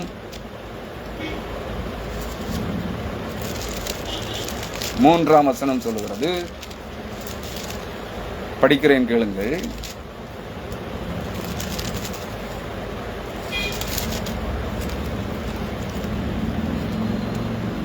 The ox knows his owner, and the ass, அதாவது கழுதை, ass, his master's grave. But Israel does not know. My people does not consider. என்று சொல்லுவது. இங்க கிரைப் என்று சொல்லப்படுகிறது. The ass, his master's grave. கழுதை எதை அறியுமாம்? தன் எஜமானனுடைய, தன் ஆண்டவனுடைய, மாஸ்டர், தன் குரு, தன் ஆத்மாவின் நாயகருடைய கிரைவ், கட்டில், அதன் படுக்கை, அவன் படுக்கிற கட்டிலை அறியும் என்று ஆங்கிலத்திலும் தமிழ் வேதாகமத்திலே அதை முன்னணி என்று சொல்லலாம். ஏன்னா நான் முதல்ல சொன்னேன், ஆடுகள், ஆட்டுக்கடாக்கள், ஆட்டு பசுக்கள், கன்றுகள், ஆடுகள், ஆட்டுக்குட்டிகள் எங்க படுக்கும்? கழுதைகள் எல்லாம் தீவன தொட்டியிலேயே படுத்துக்கொள்ளும். பார்த்துருப்போம் இல்லையா? எந்த இடத்துல தீவனம் சாப்பிடுகிறதோ அந்த இடத்திலேயே படுத்துக்கொள்ளும். அதான் தீவன தொட்டி தான் மேன்சர். லூக்கா 2ஆம் அதிகாரம் 7ஆம் வசனம் அதைத்தான் சொல்லுகிறது. மேன்சர் என்று ஆங்கிலத்தில் அந்த வார்த்தை. மேன்சர் என்றால் தீவன தொட்டி, முன்னணை என்றாலும் தீவன தொட்டி. அந்த கழுதை தன் ஆண்டவனின் முன்னணையை அறியும். அதை கழுதை, இந்த இடத்துல கழுதையாக மரியாளையும், அவளுடைய ஆண்டவனாக, அவள் பெற்றெடுத்த மகனாகிய இயேசு கிறிஸ்து அவளுக்கும் ஆண்டவர், அவளுக்கும் கர்த்தர், அவளுக்கும் தேவன். இங்கே மரியாள் தான் தேவனை மரியாள் மகனாக பெற்றெடுத்திருக்கிறாள். மனித குமாரனாக, மனித குழந்தையாக பெற்றெடுத்திருக்கிறாள். அவளுக்கு இந்த இடத்திலே கழுதையை நீ மரியாளுக்கு ஒப்பிட்டுக்கொள்.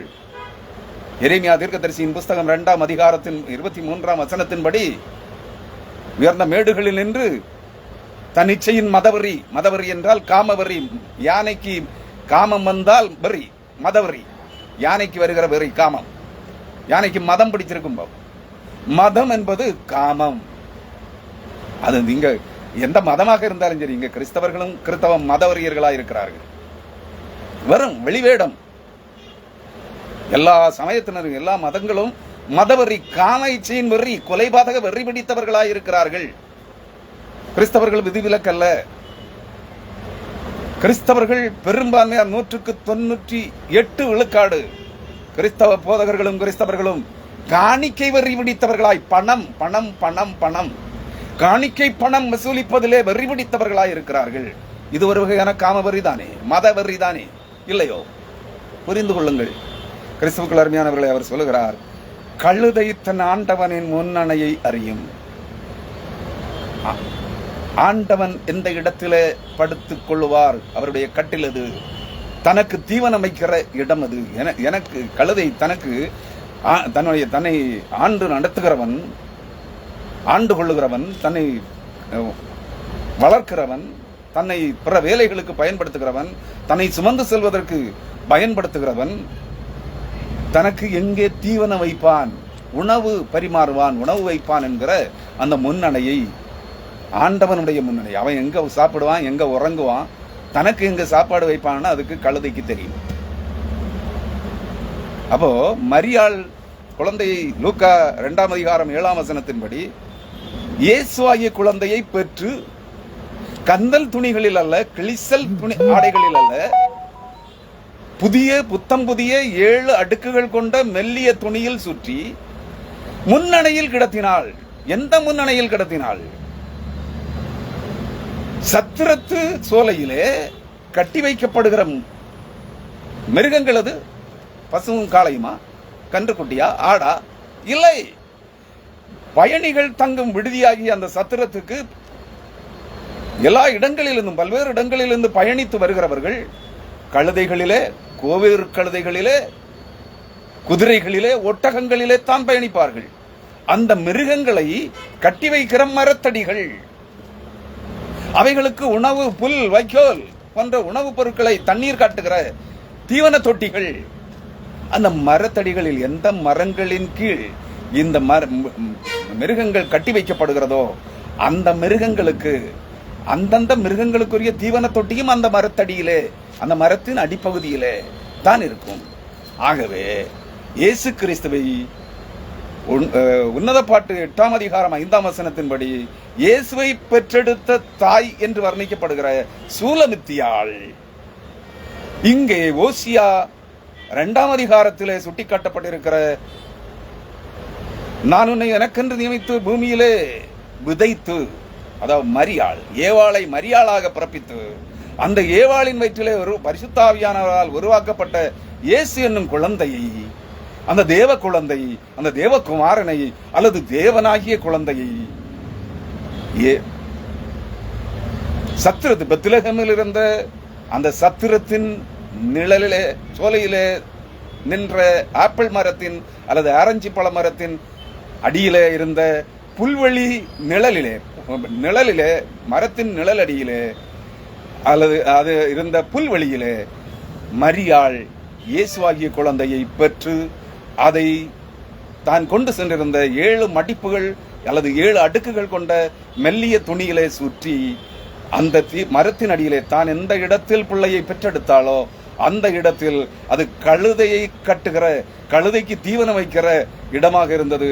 அந்த மரத்தின் கீழே இருந்த அந்த கழுதைக்கு தீவனம் வைக்கிற தீவன தொட்டியிலே அந்த பிள்ளையை, இயேசுவாகிய குழந்தையை, துணிகளில் சுற்றப்பட்ட புத்தம் புதிய 7 அடுக்குகள் கொண்ட துணியிலே சுற்றப்பட்ட குழந்தையை அந்த தீவன தொட்டியிலே கிடத்தினாள்.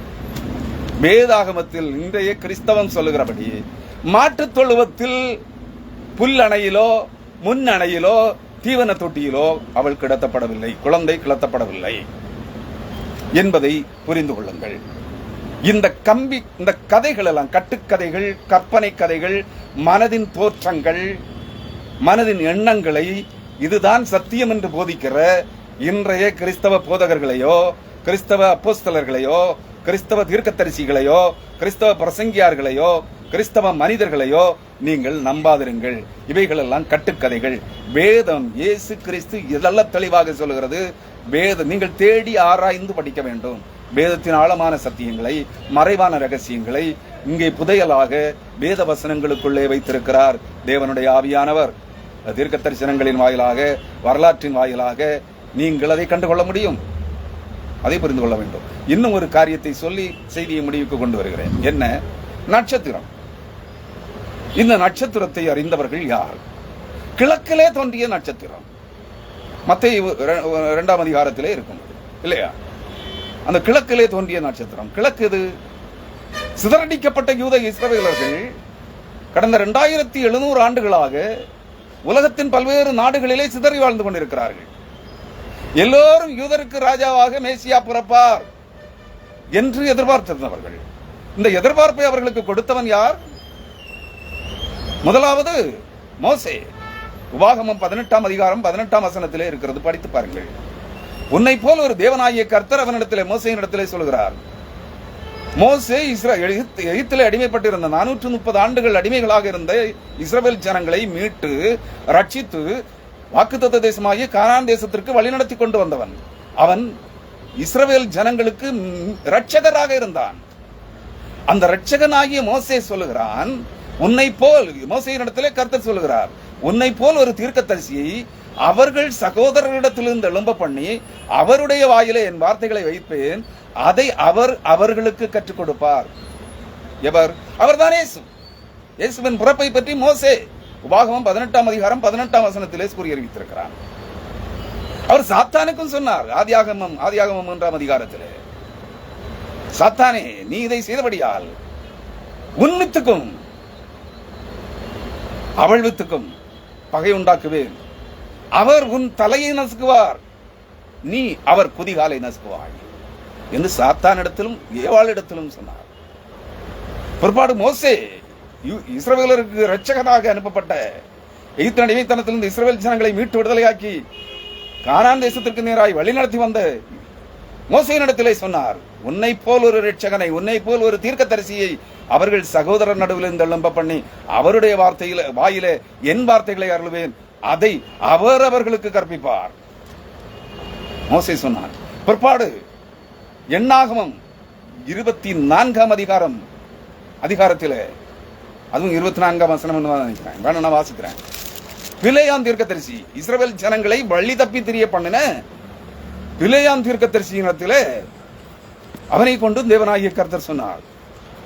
எண்ணாகமம் 24ஆம் அதிகாரம் 17ஆம் வசனம், அவரை காண்பேன், இப்பொழுதல்ல, அவரை தரிசிப்பேன், சமீபமாயல்ல, ஒரு நட்சத்திரம் யாக்கோபில் இருந்து உதிக்கும், ஒரு செங்கோல் இஸ்ரவேலிலிருந்து எழும்பும், அது மோவாவின் எல்லைகளை நொறுக்கி சேத்புத்திரர் எல்லாரையும் நர்மூலமாக்கும் என்று சொல்லுகிறார்.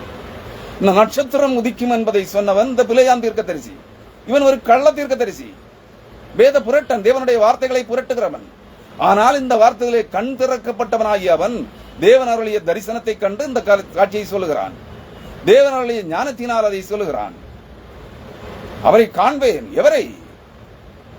பூ உலகத்திற்கு ஒளியாக பறக்க போகிற அந்த இரட்சகராகிய இயேசுவை காண்பேன்.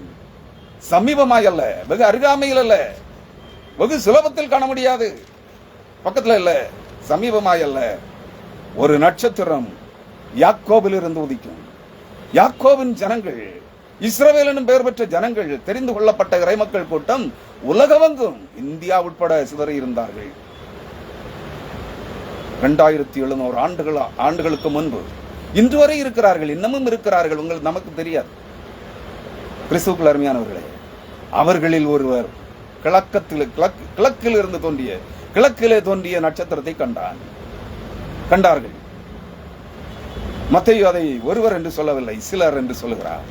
ஞானியர் சிலர் கிழக்கிலே கண்ட நட்சத்திரத்தை பின்பற்றி அதை கண்டதினாலே யூதருக்கு ராஜா பிறந்திருக்கிறார் என்று அறிந்து அவரை காண வேண்டி எருசலேமுக்கு, யூதேயாவுக்கு சென்றார்கள். ஏன்னா இயேசு கிறிஸ்து பிறப்பதற்கு சுமார் 7 நூற்றாண்டுகளுக்கு முன்பு இஸ்ரவேல் தேசத்தில் இந்தியாவிலே குடியேறியவர்கள், இந்தியாவின் தென்கோடியிலே, தென்கிழக்கு பகுதியிலே குடியேறியவர்கள் யூதர்கள்.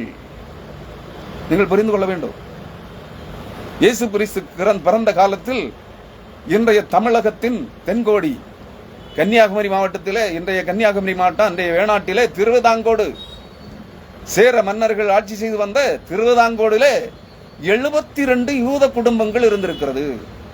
அங்கே ஒரு சினகாகும் இருந்திருக்கிறது, யூத ஜபாலயமும் இருந்திருக்கிறது. பிற்பாடு தோமையார் வந்து கட்டி எழுப்பிய ஒரு கிறிஸ்து கோவிலும் இருந்திருக்கிறது. அது இன்று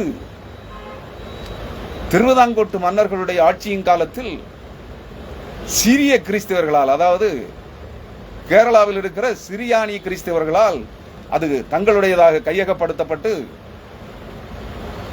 அது பாண்டிய மன்னர்களால் கட்டிடக்கலையின்படி கட்டி எழுப்பப்பட்டு, அது பிற்பாடு 1760க்கு பிற்பாடு சிரியானி கிறிஸ்தவர்களால், மலையாளிகளால் ஆக்கிரமிக்கப்பட்டு அது மாதா கோவிலாக இருக்கிறது. இன்றைக்கும் இருக்கிறது திருவிதாங்கோட்டிலே. முதலாவது கட்டப்பட்ட புனித தோமையாரால், பரிசுத்த தோமையாரால் கட்டி எழுப்பப்பட்ட கிறிஸ்து ஆலயம் இன்றைக்கு மாதா கோயிலாக இருக்கிறது. இங்கே தான் இங்கிருந்த யூதர்கள் யார் என்று சொல்லுகிறேன். நீங்கள் புரிந்து கொள்ள விருப்பமானால் கேட்டுக்கொள்ளுங்கள்.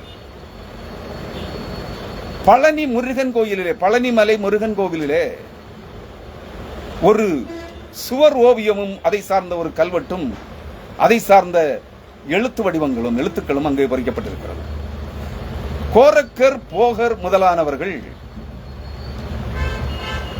மத்திய கிழக்காசியா, யூதேயாவில் இருந்து, யூதேயா என்று குறிப்பிடப்படவில்லை, மத்திய கிழக்காசியா ஆப்கானிஸ்தானத்திற்கு அப்புறத்தில் இருந்து ஆகாய மார்க்கமாக பழனிக்கு வந்தார்கள் என்று எழுதப்பட்டிருக்கிறது.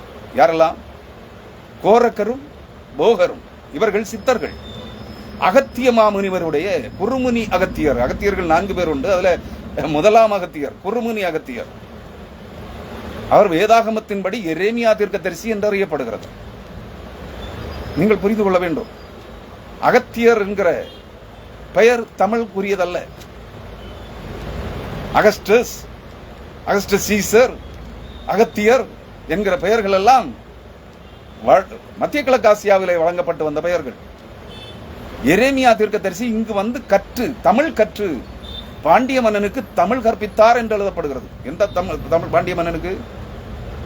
2700 ஆண்டு வாக்கிலே, இன்றைக்கு 2700 ஆண்டுகளுக்கு முன்பு இந்தியாவிற்கு, தமிழகத்திற்கு வந்த, இந்தியாவிற்கு வந்த அன்று உள்ள தமிழ்நாடு தான் இந்தியா. நான் அதை புரிந்து கொள்ள வேண்டும். அந்த தமிழ் மன்னன் பாண்டியனுக்கு, முதலாம் பாண்டிய மன்னன் திருநீலகண்ட பரமேஸ்வர பாண்டியனுக்கு தமிழ் கற்பித்தவன் எரேமியா. அப்படியானால் சிதறடிக்கப்பட்ட யூத இஸ்ரவேலர்களும் யூதர்களும் லேவியர்களும் ஆசாரியர்களும் இந்தியாவில் குடியேற வருமுன்னே எரேமியா தீர்க்கதரிசி இந்தியாவுக்கு வந்திருக்கிறான். எதுக்கு? மாற்று சமய பிராணம் சொல்லுகிறது. சிவபெருமானுக்கு கல்யாணம் இமயமலையிலே. தேவர்களும் சித்தர்களும் எல்லாரும் அங்கே கூடிய முனிவர்களும் கூடியிருக்கிறார்கள். இமயமலையின் பாரம் தாங்காமல் இமயமலை தாழ்ந்து விட்டதாம், தெற்கு உயர்ந்து விட்டதாம். பூமியின் தூணாதாரம் உயர்ந்து பிடுங்கிக் கொண்டு உயர்ந்து விட்டதாம். அதாவது பொதிகை. பொதிகை என்றால் பூமியின் தூணாதாரம். ஆமோஸ் 9ஆம் அதிகாரம் 1ஆம் வசனத்திலே இருக்கு, படிங்க. அப்போ சிவன், அதாவது ஈசன் என்று அழைக்கப்படுகிற திருநீலகண்ட பரமேஸ்வர பாண்டியன் என்று நம்பப்படுகிற அந்த சிவபெருமான் என்று நம்பப்படுகிற ஆசாரிய மூர்த்தி, பிரதான ஆசாரியன் சொன்னானா, அவனுடைய கல்யாணத்தை பார்க்கத்தான் அங்க கூடினாங்களாம். அவனுக்கு இன்னும் கல்யாணம் ஆகல. புரிந்து கொள்ளுங்க. அந்த கல்யாணத்தை பார்க்கறதுக்கு இங்க கூடினாங்களாம் முனிவர்களும் தேவர்களும் ரிஷி புங்கவர்களும் எல்லாரும். அப்போ அந்த பாரம் தாங்காமல் இமயமலை தாழ்ந்து விட்டதாம். பூமியின் தூணாதாரம் பிடுங்கிக் கொண்டு உயர்ந்து விட்டதாம். அதாவது தென்புலம், பொதிகை, இந்தியாவின் தென்கோடி உயர்ந்து விட்டதாம். அப்ப அதை சமநிலைப்படுத்த வேண்டும் என்றால் குருமுனி அகத்தியரை சிவபெருமான் அல்லது ஈசன் என்ன செய்தாராம்? பொதிகைக்கு போக சொன்னாராம். நீ பொதிகை மலையின் மேல் போய் நில்லு, பூமியை சமநிலைப்படுத்து, உயர்ந்து போன பூமியின் தூணாதாரம் சமநிலை அடையட்டும், இமயமலை உயர்ந்து நிற்கட்டும் என்று. அப்ப பொதிகைக்கு அகத்தியர் வந்தாராம். வேத கூற்றுகளின்படி, எரேமியா தீர்க்கதரிசியின் புத்தகத்தின்படியும், அதாவது திருவிவிலியம், கத்தோலிக்க வேதாகமம், திருவிவிலியத்தின் 2 மக்கபேயர் 2ஆம் ஆகமம் 2ஆம் அதிகாரத்தின்படியும் இங்கே வந்தவர், பொதிகை மலைக்கு அனுப்பப்பட்டவர் யாரு? எரேமியா தீர்க்கதரிசி. அவரோடு கூட கோத்திரத்திற்கு, இஸ்ரவேலின் 12 கோத்திரங்களில் கோத்திரத்திற்கு 3 பேர், கோத்திரங்களுக்கு ஒரு அதிபதியும் ஒரு பிரதானியும், 2 வம்சங்களுக்கு ஒவ்வொரு வம்சத்திற்கு ஒவ்வொரு பிரதானியுமாக 36 பேர் எரேமியா தீர்க்கதரிசியோடு எருசலேம் தேவாலயத்தில் இருந்த உடன்படிக்கை பட்டியையும் தூப பீடத்தையும் பரிசுத்த வஸ்துக்களையும் எடுத்துக்கொண்டு ஆகாய மார்க்கமாய் பொதிகைக்கு வந்தார்களாம். அதில் ஒரு பகுதி தான் பழனி மலை முருகன் கோவிலிலே உள்ளே, அதாவது அன்றைய காலத்து பச்சிலை மையினால் எழுதப்பட்டிருக்கிற அந்த கதையிலே எழுதப்பட்டிருக்கிறது. கோரக்கர் போகர் ஆகியோர் ஆப்கானிஸ்தானுக்கு அப்புறத்திலிருந்து ஆகாய மார்க்கமாய் பழனிக்கு வந்தார்கள். அந்த போகர் சொல்லுகிறார், அவருடைய போகர் 7000 என்ற அவருடைய பாடல்கள் புத்தகத்திலே ஒரு பாடலிலே சொல்லுகிறார், நான் படித்ததில்லை, அந்த புத்தகம் கிடைக்கவில்லை. அந்த புத்தகத்திலே சொல்லுகிறார், அதை நான் யார் சொல்லி, சாது செல்லப்பா என்கிற மரித்து போன அந்த அக்னி ஊழியங்கள் செய்தாரே, திருச்சியை சார்ந்தவர் என்று நினைக்கிறேன், சாது செல்லப்பா, அவர் சொல்லி கேட்டிருக்கிறேன். போகர் 7000 புத்தகத்திலே போகர் சொல்லுகிறாராம், திண்ணமாய் எகிப்து தேசம் சென்றேன், அன்னை மரியாளின் மடியில் பாலன் இயேசுவை கண்டேன், பணிந்து வந்தேன் என்று சொல்லுகிறாராம். புரியுதுங்களா? அப்படியானால் இங்கிருந்த வேதாகமம் மத்தேயு 2ஆம் அதிகாரத்திலே சொல்லப்படுகிற அல்லது 1ஆம் அதிகாரத்திலே சொல்லப்படுகிற கிழக்கிலே ஞானியர் கண்ட நட்சத்திரம், இந்த விலேயாம் தீர்க்கதரிசி கண்ட, அவரை காண்பேன் சமீபமாயல்ல, அவரை காண்பேன் இப்பொழுதல்ல, அவரை தரிசிப்பேன் சமீபமாயல்ல, அதோ வெகு காலத்திற்கு பின்பு அவரை தரிசிப்பேன் என்று சொல்லுகிறான். ஒருவேளை நான் நினைக்கிறேன், எருசலேம் தேவாலயத்திலே இருந்த ஒரு வயதான கிழவன் இயேசுவை தன் கைகளிலே, இயேசுவாகிய குழந்தையை தன் கைகளிலே வாங்கி அருணோதயத்தை என் கண்கள் கண்டது என்று சொன்னானே, அவனாக இருக்கலாம், அவனுடைய மறுபிறப்பாக இருக்கலாம், அந்த பிலேயாமினுடைய மறுபிறப்பானவனாக இருக்கலாம் அவன் என்று நம்புகிறேன். நம்பக்கூடும், அது உறுதியாக சொல்வதற்கில்லை. அவர் சொல்லுகிறார், ஒரு செங்கோல், ஒரு நட்சத்திரம் யாக்கோபிலிருந்து உதிக்கும், ஒரு செங்கோல் இஸ்ரவேலில் இருந்து எழும்பும். அதாவது பூமி எங்கு சிதறடிக்கப்பட்ட யாக்கோபின் வம்சமாகிய இஸ்ரவேல் என்னும் புத்திரர்களிடமிருந்து சிதறடிக்கப்பட்ட யூத இஸ்ரவேலர்கள், யூத ஆசாரியர்கள், யூத லேவியர்கள் குடும்பத்தை சார்ந்தவர்கள் கிழக்கு தென்னிந்தியாவிலே குடியேறியிருந்திருக்கிறார்கள். அவர்களில் யாரோ சிலர், பேர் தெரியல, போகர் இருந்திருக்கலாம் அந்த கூட்டத்தில். அவர்கள் கிழக்கிலே தோன்றிய அந்த நட்சத்திரத்தை யூதர்களை தவிர, இஸ்ரவேலர்களை தவிர வேறு எவனுக்கும் யூதருக்கு ராஜாவாக மேசியா பிறப்பார் என்கிற செய்தி தெரிந்திருக்க வாய்ப்பே இல்லை. யூதருக்கு ராஜாவாக ஒரு மேசியா பிறப்பார் என்ற செய்தியும், அவர் பிறப்பின் அடையாளமாக கிழக்கிலே ஒரு நட்சத்திரம் தோன்றும் என்கிற செய்தியும் யூதர்களை தவிர, லேவியர்களை தவிர, வேதாகம ஆசாரியர்களை தவிர வேறு எவனுக்கும் தெரிந்திருக்க வாய்ப்பில்லை. இதை தெரிந்து கொண்டவர்கள் அந்த நட்சத்திரம் தோன்றிய காலத்தை கணித்தார்கள். யூதருக்கு ராஜா பிறந்திருக்கிறார் என்று கண்டார்கள், அறிந்தார்கள். யூதேயாவுக்கு புறப்பட்டார்கள். நேராக அவர்கள் எங்கு சென்றார்கள்? நட்சத்திரம், கிழக்கிலே கண்ட நட்சத்திரம் அவர்களுக்கு வழிகாட்டவில்லை. நீங்கள் அதை புரிந்து கொள்ள வேண்டும்.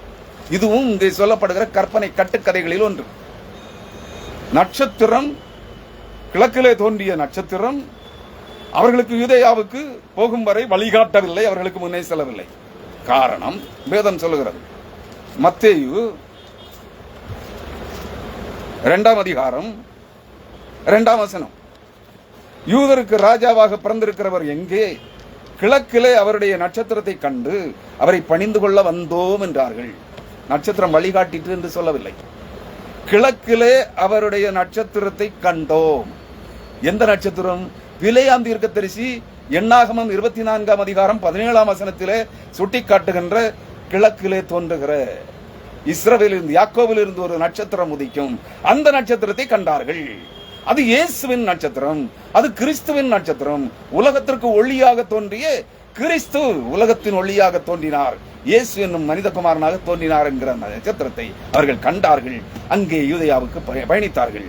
வழி தவறி அவர் அரண்மனையிலே பிறந்திருக்கலாம் என்று சொல்லி எருசலேமில் இருந்த ஏரோதுவின் அரண்மனைக்கு சென்று விட்டார்கள். பிற்பாடு பாருங்கள், பின்பு அந்த அதே நட்சத்திரம் அவர்களுக்கு திரும்பவும் காணப்படுகிறது.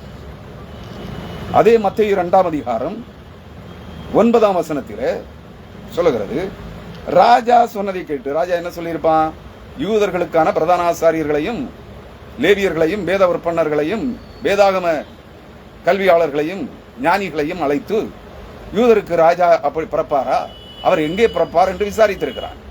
விசாரித்த போது அவர்கள் சொல்லி இருக்கிறார்கள், மீகா தீர்க்கதரிசியின் புஸ்தகம் 5ஆம் அதிகாரம் 1ஆம் வசனத்தின்படி அவர் பெத்லகேமிலே பிறப்பார். எப்பிராத்தா எனப்பட்ட பெத்லகேமே, நீ யூதேயாவிலே சிறியதா இருந்தாலும் நீ மேன்மை உள்ளவனாக இருப்பாய் என்று அந்த வசனத்தையும் உங்களுக்கு படிச்சு காண்பிக்கிறேன். மீகா தீர்க்கதரிசியின் புஸ்தகம் சற்று பொறுத்துக் கொள்ளுங்கள், நான் இதெல்லாம் எடுத்து வச்சுட்டு படிக்கல. மீகா 5ஆம் அதிகாரம் 1ஆம் வசனம், 2ஆம் வசனம். எப்பிராத்தா எனப்பட்ட பெத்லகேமே, நீ யூதேயாவில் உள்ள ஆயிரங்களுக்குள்ளே சிறியதாயிருந்தும் இஸ்ரவேலை ஆளப்போகிறவர் உன்னிடத்திலிருந்து புறப்பட்டு என்னிடத்தில் வருவார். அவருடைய புறப்படுதல் அநாதி நாட்களாகிய பூர்வத்தினுடையது. அநாதி நாட்களாகிய பூர்வத்தினுடையது என்றால், ஆதாமும் ஏவாளும் மண்ணினால் தேவன் மனுஷனை படைத்த காலத்திலிருந்து ஏவாளிடத்திலும் ஏவாளை வஞ்சித்து மோசம் போக்கிய சாத்தானாகிய பிசாசினிடத்திலும் சொன்ன வார்த்தையில் இருந்து, அதான் ஆரம்பத்தில் சொன்னேன், சாத்தானே நீ ஏவாளை வஞ்சித்து மோசம் பக்கினபடியினால் உன்னுடைய பொய்யினால் ஏமாற்றி வஞ்சித்து அவளை ஆத்மாவிலே சாகச் செய்தபடியினால், ஆவியிலே செத்து ஆத்மாவிலே மரித்து சரீரத்திலே நாறி கொண்டிருக்க செய்தபடியினால், அவளிடத்தில் பிறக்கிற வித்துக்கும் உன் வித்துக்கும் பகை உண்டாக்குவேன். அவர் உன் தலையை நசுக்குவார், நீ அவர் குதிகாலை கடிப்பாய் என்று சொன்னார். அதான் அந்த ஆதி திருவார்த்தை இயேசுவின் பிறப்பை குறித்து. ஸ்திரீயின் வித்தாக, பெண்ணின் வித்தாக, ஏவாளின் வித்தாக, மரியாளின் வித்தாக பிறக்க போகிற அந்த இயேசு என்னும் தேவனை குறித்து, இயேசு இன்னும் கிறிஸ்துவாகிய தேவன், ஒளியாயிருக்கிற தேவன், ஆவியாயிருக்கிற தேவன், ஜீவனாயிருக்கிற, அறிவாயிருக்கிற, இறைஞான தேவ ஞான அறிவின் ஒளியாகிய கிறிஸ்துவை குறித்து, அவருடைய பிறப்பை குறித்து சொன்ன அந்த வார்த்தை. அதைத்தான் சொல்லுகிறார், இஸ்ரவேலை ஆளப்போகிறவர் உன்னிடத்தில் இருந்து புறப்பட்டு, அதாவது எப்ராத்தா என்னும் பெத்லகேமில் இருந்து புறப்பட்டு என்னிடத்தில் வருவார், அதாவது எருசலேம் தேவாலயத்திற்கு வருவார். அவருடைய புறப்படுதல் அநாதி நாட்களாகிய பூர்வத்தினுடையது. இந்த வசனத்தை அவர்கள் கண்டுபிடித்து ராஜாவுக்கு சொல்லுகிறார்கள். ஏரோது ராஜா இதை ஞானிகளுக்கு சொல்லுகிறான். அவர்கள் 2 பேரா 3 பேரா அதற்கு அதிகமானவர்களா தெரியாது. வேதாகமத்திலே சிலர் என்று தான் சொல்லப்பட்டிருக்கிறது. ராஜா சொன்னதை அவர்கள் கேட்டு போகையில், இதோ அவர்கள் கிழக்கிலே கண்ட நட்சத்திரம் பிள்ளை இருந்த ஸ்தலத்திற்கு மேல் வந்து நிற்கும் வரை அவர்களுக்கு முன் சென்றது. எங்கிருந்து? ஏரோதின் அரண்மனையில் இருந்து அவர்கள் வெளியே வந்து பெத்லகேமுக்கு புறப்படும் போது அவர்கள் கிழக்கிலே கண்ட நட்சத்திரம் திரும்பவும் அவர்களுக்கு காணப்படுகிறது.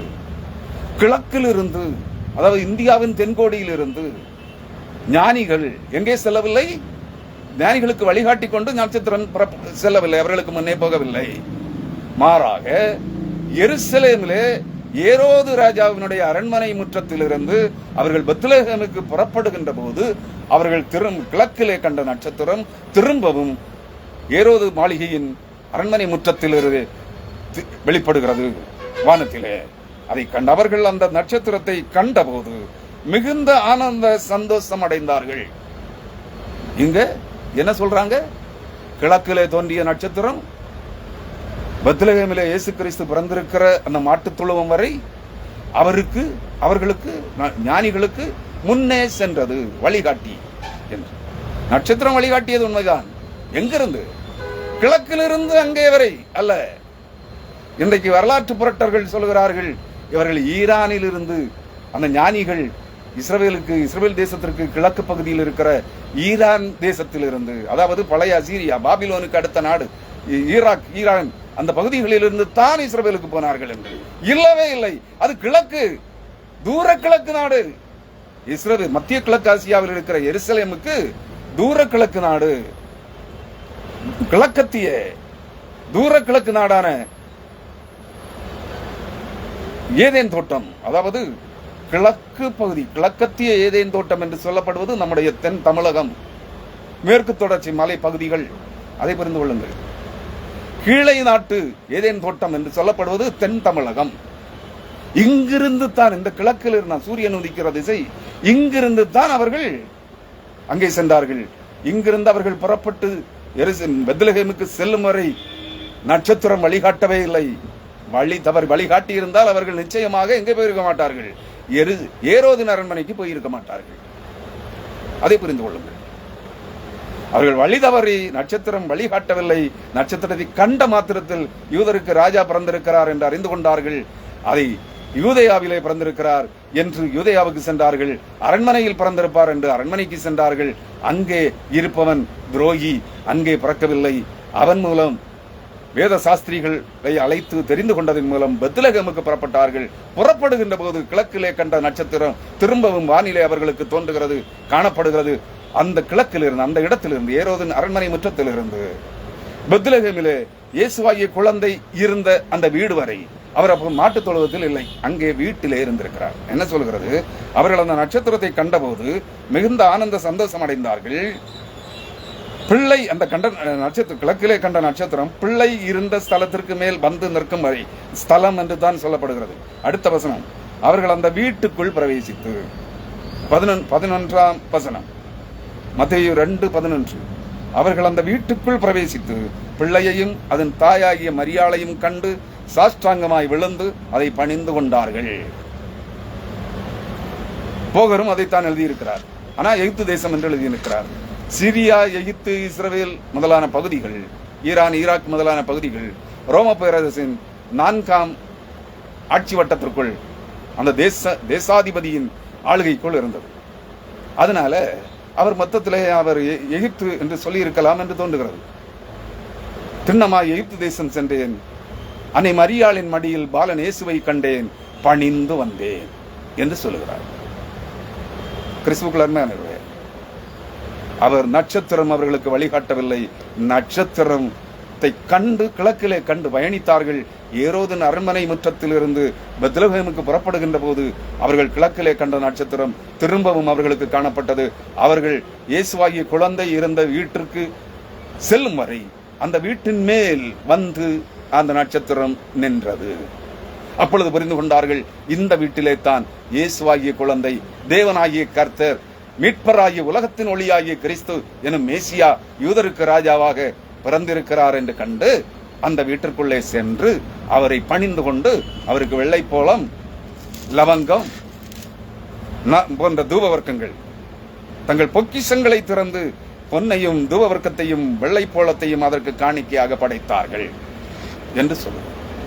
கிறிஸ்துவுக்குள் அருமையானவர்களே, இந்த செய்தி எங்காவது பிரசங்கிக்கப்படுகிறதா? நாம் முதல் பகுதியிலே கொடுத்த செய்தியானாலும் சரி, 2ஆம் பகுதியிலே தந்திருக்கிற செய்தியானாலும் சரி, எந்த ஊழியக்காரனாவது, எந்த பரிசுத்தவானாவது, எந்த தேவனுடைய மனுஷனாவது, எந்த அறம்பற்ற தீர்க்கதரிசியாவது, எந்த அப்பாத்தோலனாயிலும், எந்த காணிக்கை வாங்குகிற கர்த்தருக்கு காணிக்கை, கிறிஸ்து பிறப்பு காணிக்கை, வருஷப்பிறப்பு காணிக்கை, தசமபாக காணிக்கை, கொண்டாட்ட காணிக்கை, அது இது பஜன காணிக்கை என்னால வாங்குற எவனாவது உங்களுக்கு இந்த சத்தியங்களை எடுத்து சொல்லி இருக்கிறானா? இல்லை. இது போலதான் இவர்களுடைய பிரசங்கங்களும், இவர்களுடைய புரட்டு உபதேசங்களும், தீர்க்க தரிசனங்களும், ஆசீர்வாதங்களும் எல்லாம் பொய்யும் புரட்டுமானது. உங்களை ஏமாற்றிக் கொண்டிருக்கிறார்கள். அவர்கள் ஏமாற்றப்பட்டு வஞ்சிக்கப்பட்டிருக்கிறபடியே உங்களையும் வஞ்சித்து ஏமாற்றிக் கொண்டிருக்கிறார்கள். நயமான வசனிப்புகளினால், கட்டுக்கதைகளினால், வசீகரமான பிரசங்கங்களால், வசீகரமான கவர்ந்திருக்கிற தீர்க்க தரிசன குறி சொல்லுதலினால் உங்களை ஏமாற்றி காணிக்கை வாங்கி பிழைப்பு நடத்தி கொண்டிருக்கிறார்கள். காணிக்கை வாங்கி பணம் சம்பாதித்துக் கொண்டிருக்கிறார்கள். உலக கோடீஸ்வரர்களாக மாறிக்கொண்டிருக்கிறார்கள். உலகத்திலே அவர்கள் ஆசீர்வதிக்கப்பட்டவர்கள் தான். ஆனால் பரலோக வாழ்வுக்கு இவர்கள் தகுதியானவர்கள் அல்ல.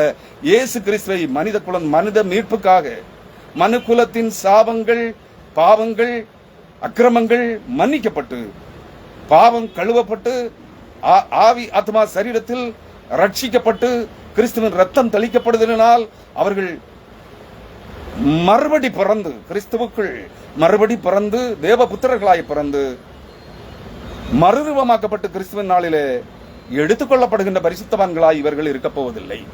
இவர்களை பின்பற்றி இவர்களுக்கு காணிக்கை கொடுக்கிற, இவர்கள் கேட்கிறபடி காணிக்கை கொடுக்கிற, இவர்கள் தேவன் வயிறு, இவர்கள் தேவன் பணம். இந்த பணத்துக்காகவே ஊழியம் செய்கிறார்கள், கிறிஸ்துவுக்கு அல்ல. ஆத்துமாக்களை மீட்டு ரட்சிப்பதற்காக இவர்கள் ரட்சகர்களும் அல்ல. இவர்கள் மோசே என்கிற தீர்க்கதரிசியும் அல்ல. இவர்கள் யோவான் ஸ்நாபகனாகிய முழுக்கு ஸ்நானம் கொடுத்த இயேசு கிறிஸ்துவுக்கு ஆற்றிலே, யோர்தான் ஆற்றிலே ஸ்நானம் கொடுத்த யோவான் ஸ்நாபகன் தேவனுடைய சாட்சிகளில் ஒருவனாகிய யோவானும் அல்ல. அதை புரிந்து கொள்ளுங்கள். இவர்களெல்லாம் காணிக்கை பொறுக்கிகள், பொய்யர்கள், கட்டுக்கதைகளை அவிழ்த்து பிரசங்கிக்கிறவர்கள், அசுத்த ஆவிகளை, அந்நிய ஆவிகளை, குறி சொல்லுகிற ஆவிகளை, பொய்யின் ஆவிகளை கொண்டு வஞ்சிக்கப்பட்டு இவ்வுலகத்தில் ரட்சிக்கப்பட்டோம் என்று சொல்லி இவ்வுலகத்தின் தீய எல்லா தீமைக்கும் மேலான பண ஆசையை இச்சித்து செத்து போன மிருகங்கள், பன்றிகள், மூடர்கள். அதனால் தான் அவர் சொல்லுகிறார், ஏசாயா 1ஆம் அதிகாரம் 3ஆம் வசனத்திலே என்ன சொல்லுகிறார்? இஸ்ரவேலோ. ஏசாயா 1ஆம் அதிகாரத்திலே மாடு தன் எஜமானையும் கழுதை தன் ஆண்டவனின் முன்னணையையும் அறியும் என் ஜனமோ என்ன சொல்கிறார்? இஸ்ரவேலோ, அதாவது தெரிந்து கொள்ளப்பட்ட இறை மக்களாகி நீங்களோ. இஸ்ரவேல் என்றால் இஸ்ரவேல் யூதர்கள் மட்டுமல்ல, இஸ்ரவேலர்கள். இஸ்ரவேல் என்றால் பொருள் அர்த்தம் தெரிந்து கொள்ளப்பட்ட இறை மக்கள். பூமியின் மக்கள் இனங்களிலிருந்து, ஆதாம் ஏவாளுடைய சந்ததிகளிலிருந்து தெரிந்து கொள்ளப்பட்ட தேவ ஜனங்களாய் தெரிந்து கொள்ளப்பட்ட தேவனுடைய ஜனமோ, என் ஜனமாக தெரிந்து கொள்ளப்பட்ட தேவ இறை மக்களோ என்ன செய்யவில்லையாம்? அறிவில்லாமலும், அதாவது புத்தியற்றவர்களாய், மூடர்களாய், முட்டாள்களாய், கட்டுக்கதைகளையும் பொய் வசனிப்புகளையும் பொய்களையும் கள்ள தீர்க்க தரிசனங்களையும் குறி சொல்லுதலையும் பொய் ஆசீர்வாதங்களையும் நம்பி மூடர்களாய் போயிருக்கிறார்கள். அறிவில்லாதவர்களாய், என் ஜனம் உணர்வில்லாதவர்களாய் இருக்கிறது, உணர்வில்லாமலும் இருக்கிறது. என் ஜனம் இஸ்ரவேல் அறிவில்லாமலும் முட்டாள்களாய், மூடர்களாய், பைத்தியக்காரர்களாய். இந்த அர்த்தம் எல்லாம் அந்த அறிவில்லாதவர்களுக்கு உண்டு. நன்றாக புரிந்து கொள்ளுங்கள். முட்டாள், மூடர், பைத்தியக்காரர்கள். இவருடைய ஞானம் தேவனுக்கு பைத்தியமாக இருக்கிறது. இவர்கள் உங்கள் பார்வைக்கு தேவனுடைய மனுஷர்களாய், பரிசுத்தவான்களாய், ஞானவான்களாய், தேவ ஞானம் இறைஞானம் பெற்றவர்களாய், பரிசுத்தாவியினால் நடத்தப்படுகிறவர்களாய் உங்கள் பார்வைக்கு இருக்கலாம். தேவனுடைய பார்வையில் இல்லை. இவர்கள் சொல்லுகிறார், இஸ்ரவேலோ அறிவில்லாமலும் மூடர்களாய், முட்டாள்களாய், புத்தியற்றவர்களாய், மிருகங்களைப் போல பைத்தியக்காரர்களாய் இருக்கிறார்கள். இவர்கள் மனுஷ உணர்வற்றவர்களாய், தேவனால் படைக்கப்பட்ட, தேவனால் மீட்டு ரட்சிக்கப்படும்படியாக, அவருடைய இரத்தத்தினால் மீட்டு ரட்சிக்கப்படும்படியாக பிறப்பிக்கப்பட்ட இயேசுவாகிய குழந்தை என்னும் கிறிஸ்து என்னும் இரட்சகராக, கிறிஸ்து என்னும் மேசியாவாக, கிறிஸ்து என்னும் தேவனாக, நித்திய பிதாவாக, சர்வவல்லமையுள்ள தேவனாக, ஆச்சரியமானவராக, அதிசயமானவராக, ஆலோசனை கர்த்தராக, சமாதான பிரபுவாக, மனித குழந்தையாக பிறந்த இயேசு என்னும் குழந்தையின் இறைஞானத்தை தேவனாகிய கிறிஸ்து, இயேசு கிறிஸ்துவின் முகத்தில் இருக்கிற தேவனுடைய மகிமையின் அறிவாகிய ஒளி, அதான் உலகத்திற்கு ஒளியாகிய கிறிஸ்துவை அறியாதவர்களுமாய், அறிந்து உணராதவர்களுமாய், ருசித்து அனுபவித்து பார்க்காதவர்களுமாய், கட்டுக்கதைகளை நம்பி போகிறவர்களாய் இருக்கிறார்கள் என்று சொல்கிறார். நீ எப்படி இருக்கிறாய்? நீ எதை அறிந்திருக்கிறாய்? எதை நம்புகிறாய்? யாரை பின்பற்றுகிறாய்? எவைகளை பின்பற்றுகிறாய்? யோசித்து பார். மனம் திரும்பு. ஜீவனாகிய உலகத்தின் ஒளியாக வந்தவர் உன்னை அவருடைய முகத்தில் இருக்கிற தேவனுடைய மகிமையின் அறிவாகிய ஒளியினால் உன்னை பிரகாசிப்பிக்க வேண்டும். நீ உலகத்திற்கு ஒளியாக இருக்க வேண்டும். நீங்கள் உலகத்திற்கு ஒளியாக இருக்கிறீர்கள். ஒளி, உலகத்திற்கு ஒளியாகிய கிறிஸ்துவை நீங்கள் அறிந்தால் மட்டுமே, அவரை குறித்த உண்மையான சத்திய வசன வெளிச்சத்திலே கிறிஸ்துவை நீங்கள் கற்றுக்கொண்டால் மட்டுமே, நீங்கள் மற்றவர்களுக்கு கிறிஸ்துவை பிரதிபலிக்கிற உலகத்தின் ஒளியாக, வானத்தின் நட்சத்திரங்களைப் போல, சூரியனை போல, ஞானத்தை போதிக்கிறவர்கள் சூரியனுடைய வானத்தின் மொத்த வெளிச்சத்தை போலவும், சூரியனை போலவும், அநேகரை நீதிக்கு, தேவ நீதியாகிய கிறிஸ்துவின் மந்தையிலே கூட்டி சேர்க்கிறவர்கள் வானத்து நட்சத்திரங்களைப் போலவும் ஒளி வீசுவார்கள் என்று தானியேல் தீர்க்கதரிசியின் புஸ்தகம் 12ஆம் அதிகாரம் 3ஆம் வசனம் சொல்கிறது. இயேசு கிறிஸ்துவும் இதையே மத்தேயு, மார்க்கு, மத்தேயு, லூக்கா ஆகியோருடைய வசனங்களிலே, அதிகாரங்களிலே, மத்தேயு 24ஆம் அதிகாரம் போன்ற 13ஆம் அதிகாரம் போன்ற வசனங்களிலே, அநேகர் உங்களில் அநேகர் சூரியனை போல் பிரகாசிப்பீர்கள், அநேகர் சந்திரனை போல் பிரகாசிப்பீர்கள் என்று சொன்னார். நீ யாரை போல்? வானத்து நட்சத்திரங்களைப் போலவாயிரும். பிரகாசிக்கிறவனாக இரு, கிறிஸ்தவனாக இரு. கிறிஸ்து பிறப்பு பண்டிகையை கொண்டாடு. கிறிஸ்து என்னை மீட்டு ரட்சிப்பதற்காக, என்னை குணமாக்குவதற்காக மட்டுமல்ல, என் ஆத்துமாவை மீட்டு ரட்சித்து தேவ பிள்ளையாக என்னை மறுபடி பிறந்து மரணத்தை காணாமல் உயிருடன் எடுத்துக் கொள்ளப்படுவதற்காக ரத்தம் சிந்தினார், மரித்தார். அதற்காகவே மனித குழந்தையாக பிறந்தார் என்று நம்பு, விசுவாசி, அதிலே உறுதியாய் தரித்திரு. இல்லை எனில் நீ ரட்சிக்கப்பட்டதும் போய், நீ பரிசுத்த அபிஷேகம் பெற்றதும் போய், நீ மறுபடி பிறந்ததும் போய். ஏன் நான் கேட்கிற இந்த ஒரு கேள்விக்கு எல்லா செய்திகளிலும் கேட்கிறேன், இந்த செய்தியிலும் கேட்கிறேன். மறுபடி தேவ புத்திரர்களாக மறுபடி பிறந்தவர்கள் இனி மரிக்க கூடாது.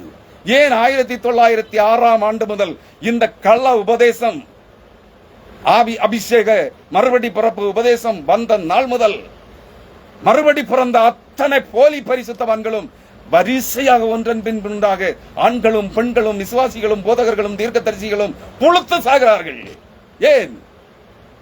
மறுபடி தேவபுத்திரனாக மாம்ச சரீரத்திலே மரணத்தை காணாமல் கிறிஸ்துவின் ரத்தத்தினால் தேவ ஆவியினால் மறுபடி பிறந்து மறுரூபமாக்கப்பட்டு எடுத்துக் கொள்ளப்படுகிறவன் மரணத்தை காணாமல் உயிருடன். அவர் இயேசு கிறிஸ்து சொன்னார், இங்கே நிற்கிறவர்களிலும் சிலர் மரணத்தை காண்பதில்லை, அவர்கள் பரிசுத்தவான்களாக்கப்பட்டு மறுபடி பிறந்து பரிசுத்தவான்களாக்கப்பட்டு தேவ மகிமையின் சாயலாகிய வானத்து நட்சத்திரங்கள் சூரியன் சந்திரனை போல மறுரூபமாக்கப்பட்டு இயேசு கிறிஸ்துவின் முகம் ஒலிவமலையில சூரியனை போல பிரகாசித்தது. அதுபோல சூரியனை போல சந்திரனை போல வானத்து நட்சத்திரங்களைப் போல மறுரூபமாக்கப்பட்டு எடுத்துக் கொள்ளப்பட வேண்டும். ஏன் கோடானு கோடி சுமார் 125 ஆண்டுகளாக மறுபடி பிறந்த கள்ளர்கள் பிசாசின் மக்கள் ஏன் செத்து அடிந்து கொண்டிருக்கிறார்கள்? சிலர் பாண்டாண்டு காலங்களாய் புழுத்து சாகிறார்கள். எப்படி? பொய். இவர்களுடைய மறுபடி பிறப்பு பொய், இவர்கள் சொல்லுகிற ரட்சிப்பு பொய், இவர்கள் சொல்லுகிற ஆவி அபிஷேகம் பொய். இவர்களை தேவனுடைய மனுஷர்கள் பரிசுத்தவான்கள் என்று அழைக்கிற வார்த்தைகள் பொய். இவர்கள் ரட்சிக்கப்பட்டவர்கள் அல்ல. இவர்கள் ரட்சிப்பு என்கிற வார்த்தையில் இருக்கிற அந்த 2ஆம் எழுத்து ரா என்கிற ராவை எடுத்து விட்டால் அது இச்சிப்பு ஆகிறது. உலக சிற்றின்பங்களால் மாமிச இச்சைகளை காம இச்சைகளை நிறைவேற்றிக் கொள்ள பணம் என்கிற பிசாசை சம்பாதித்துக் கொண்டு கர்த்தரின் பெயரால் காணிக்கை பணம் சம்பாதிக்கிறவர்களாய் இருக்கிறார்கள். இவர்கள் தேவன் வயிறு, இவர்கள் தேவன் பணம். இவர்கள் அந்த பணத்துக்கும் வயிற்றுக்கும் தான் ஊழியம் செய்கிறார்கள். உங்கள் ஆத்துமாக்களை ரட்சிப்பதற்கல்ல, தங்கள் ஆத்துமாக்களை மீட்டு ரட்சித்துக் கொள்வதற்கல்ல. இவர்களும் ரட்சிக்கப்படவில்லை, அவர்களை பின்பற்றுகிற உங்களையும் ரட்சிப்புக்குள்ளே நடத்தவில்லை.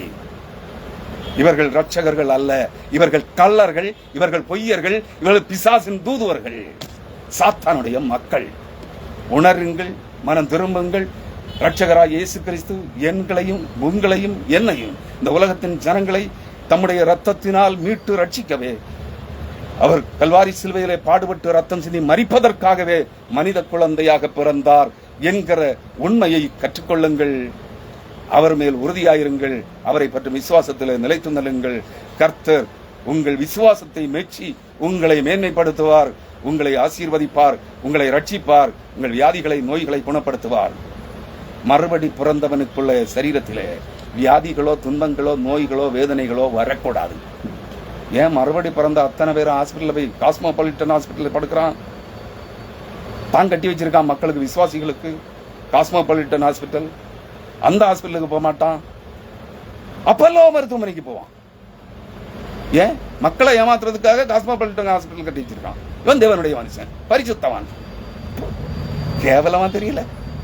இப்படிப்பட்ட பொய்யர்களை பின்பற்றுகிறவர்களே, சாத்தானையும் அவருடைய சேனைகளையும் அந்நிய ஆவிகளை ஆராதிக்கிறவர்களாய் இருக்கிறீர்கள். மனம் திரும்புங்கள்.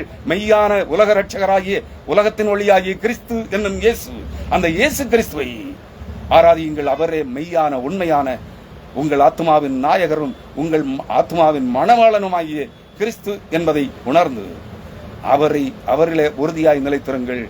அவரை பின்பற்றுங்கள்.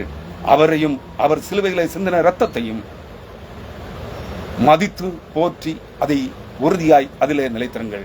இயேசு கிறிஸ்து சிலுவையில் சிந்தின இரத்தத்தினால் என்னுடைய ஆத்மாவுக்கும் என்னுடைய சரீரத்திற்கும் பாவ மன்னிப்பும் ஆத்ம ரட்சிப்பும் நித்திய வாழ்வும் நிறைவாழ்வும் உண்டு, மறுபடி பிறப்பும் மறுரூபமாகுதலும் உண்டு என்று நம்புங்கள். எபிரேயர் 10ஆம் அதிகாரம் 29ஆம் வசனத்திலே சொல்லப்படுவது போல நீங்கள் புரட்டி படிக்கலாம். எபிரேயருக்கு எழுதின நிருபம் 10ஆம் அதிகாரம் 29ஆம் வசனத்திலே பரிசுத்த பவுல் சொல்லுகிறார். பரிசுத்த ஆவியானவர் பரிசுத்த பவுலை கொண்டு சொல்லுகிறார். என்ன சொல்லுகிறார்? தேவனுடைய குமாரனை, அதாவது இயேசு கிறிஸ்துவை காலின் கீழ் மிதித்து தன்னை பரிசுத்தம் செய்த உடன்படிக்கையின் ரத்தத்தை, புது உடன்படிக்கையின் மத்தியஸ்தராகிய இயேசு கிறிஸ்துவின் ரத்தத்தை அசுத்தம் என்றெண்ணி கிருபையின் ஆவியை, சத்திய ஆவியானவராகிய கிருபையின் ஆவியானவரை நிந்திக்கிறவன், பரிகாசம் பண்ணுகிறவன், அவமதிக்கிறவன், கேவலப்படுத்துகிறவன் எவ்வளவு கொடிதான ஆக்கினைக்கு, மரண தண்டனைக்கு பாத்திரவானாக இருப்பான் என்பதை யோசித்து பாருங்கள். யாரையெல்லாம் பரிகாசிக்கிறீர்கள்? கிறிஸ்து பிறப்பு கொண்டாட்டத்தின் மூலமாய் கேளிக்கை, வானவாடிக்கை, புத்தம்புது ஆடைகள், கேளிக்கை விருந்துகள், மதுபான விருந்துகள், ஆடு கடா கோழி இவைகளை வெட்டி புசித்து அவைகளின் ரத்தத்தை வறுத்து தின்று இறைச்சியை வறுத்து சமைத்து புசித்து மதுபானம் அருந்தி கேளிக்கை கொண்டாட்டங்களோடு வான வேடிக்கைகளோடு புத்தாண்டு கொண்டாட்டம் வரை கிறிஸ்து பிறப்பு பண்டிகையை கொண்டாடி கொண்டிருக்கிற முட்டாள் கிறிஸ்தவர்களே, நீங்கள் யாரை பரிகாசிக்கிறீர்கள்? உங்கள் கிறிஸ்து பிறப்பு கொண்டாட்டங்களின் மூலமாய், மான வேடிக்கை கேளிக்கை கொண்டாட்டங்களின் மூலமாய், மதுவான விருந்துகளின் மூலமாய் யாரை கேவலப்படுத்துகிறீர்கள்? யாரை அவமானப்படுத்துகிறீர்கள்? யாரை பரிகாசம் பண்ணுகிறீர்கள்? உங்கள் ஆத்துமாவின் ரட்சகராக பிறந்த இயேசு கிறிஸ்துவை பரிகாசம் பண்ணுகிறீர்கள். அவர் சிலுவையிலே சிந்தின ரத்தத்தை அசுத்தம் என்றெண்ணி சாக்கடை பன்றிகளைப் போல அவைகளை உங்கள் காலின்கள் மிதித்துக் கொண்டிருக்கிறீர்கள். தண்ணீர் முழுக்கு, அந்நிய ஆவி, மறுபடி இச்சிப்பு, பண ஆசை இச்சிப்பு, ஆசீர்வாத இச்சிப்பு, இச்சைகளோடு நிரம்பி மறுபடி பிறந்து விட்டீர்களா? மரண தண்டனை தீர்ப்பு, எத்தனை கொடிதான மரண தண்டனை தீர்ப்புக்கு பாத்திரவான்களாய் இருக்கிறீர்கள் என்பதை யோசித்து பாருங்கள். மனம் திரும்புங்கள். சத்திய வசனத்திற்கு நேராக, சத்திய வசனமாகிய தேவனுடைய வார்த்தையாகிய கிறிஸ்துவுக்கு நேராக திரும்புங்கள். ஆமேன், அல்லேலூயா. கிறிஸ்துவின் நாமம் மகிமைப்படுவதாக. ஆமென்.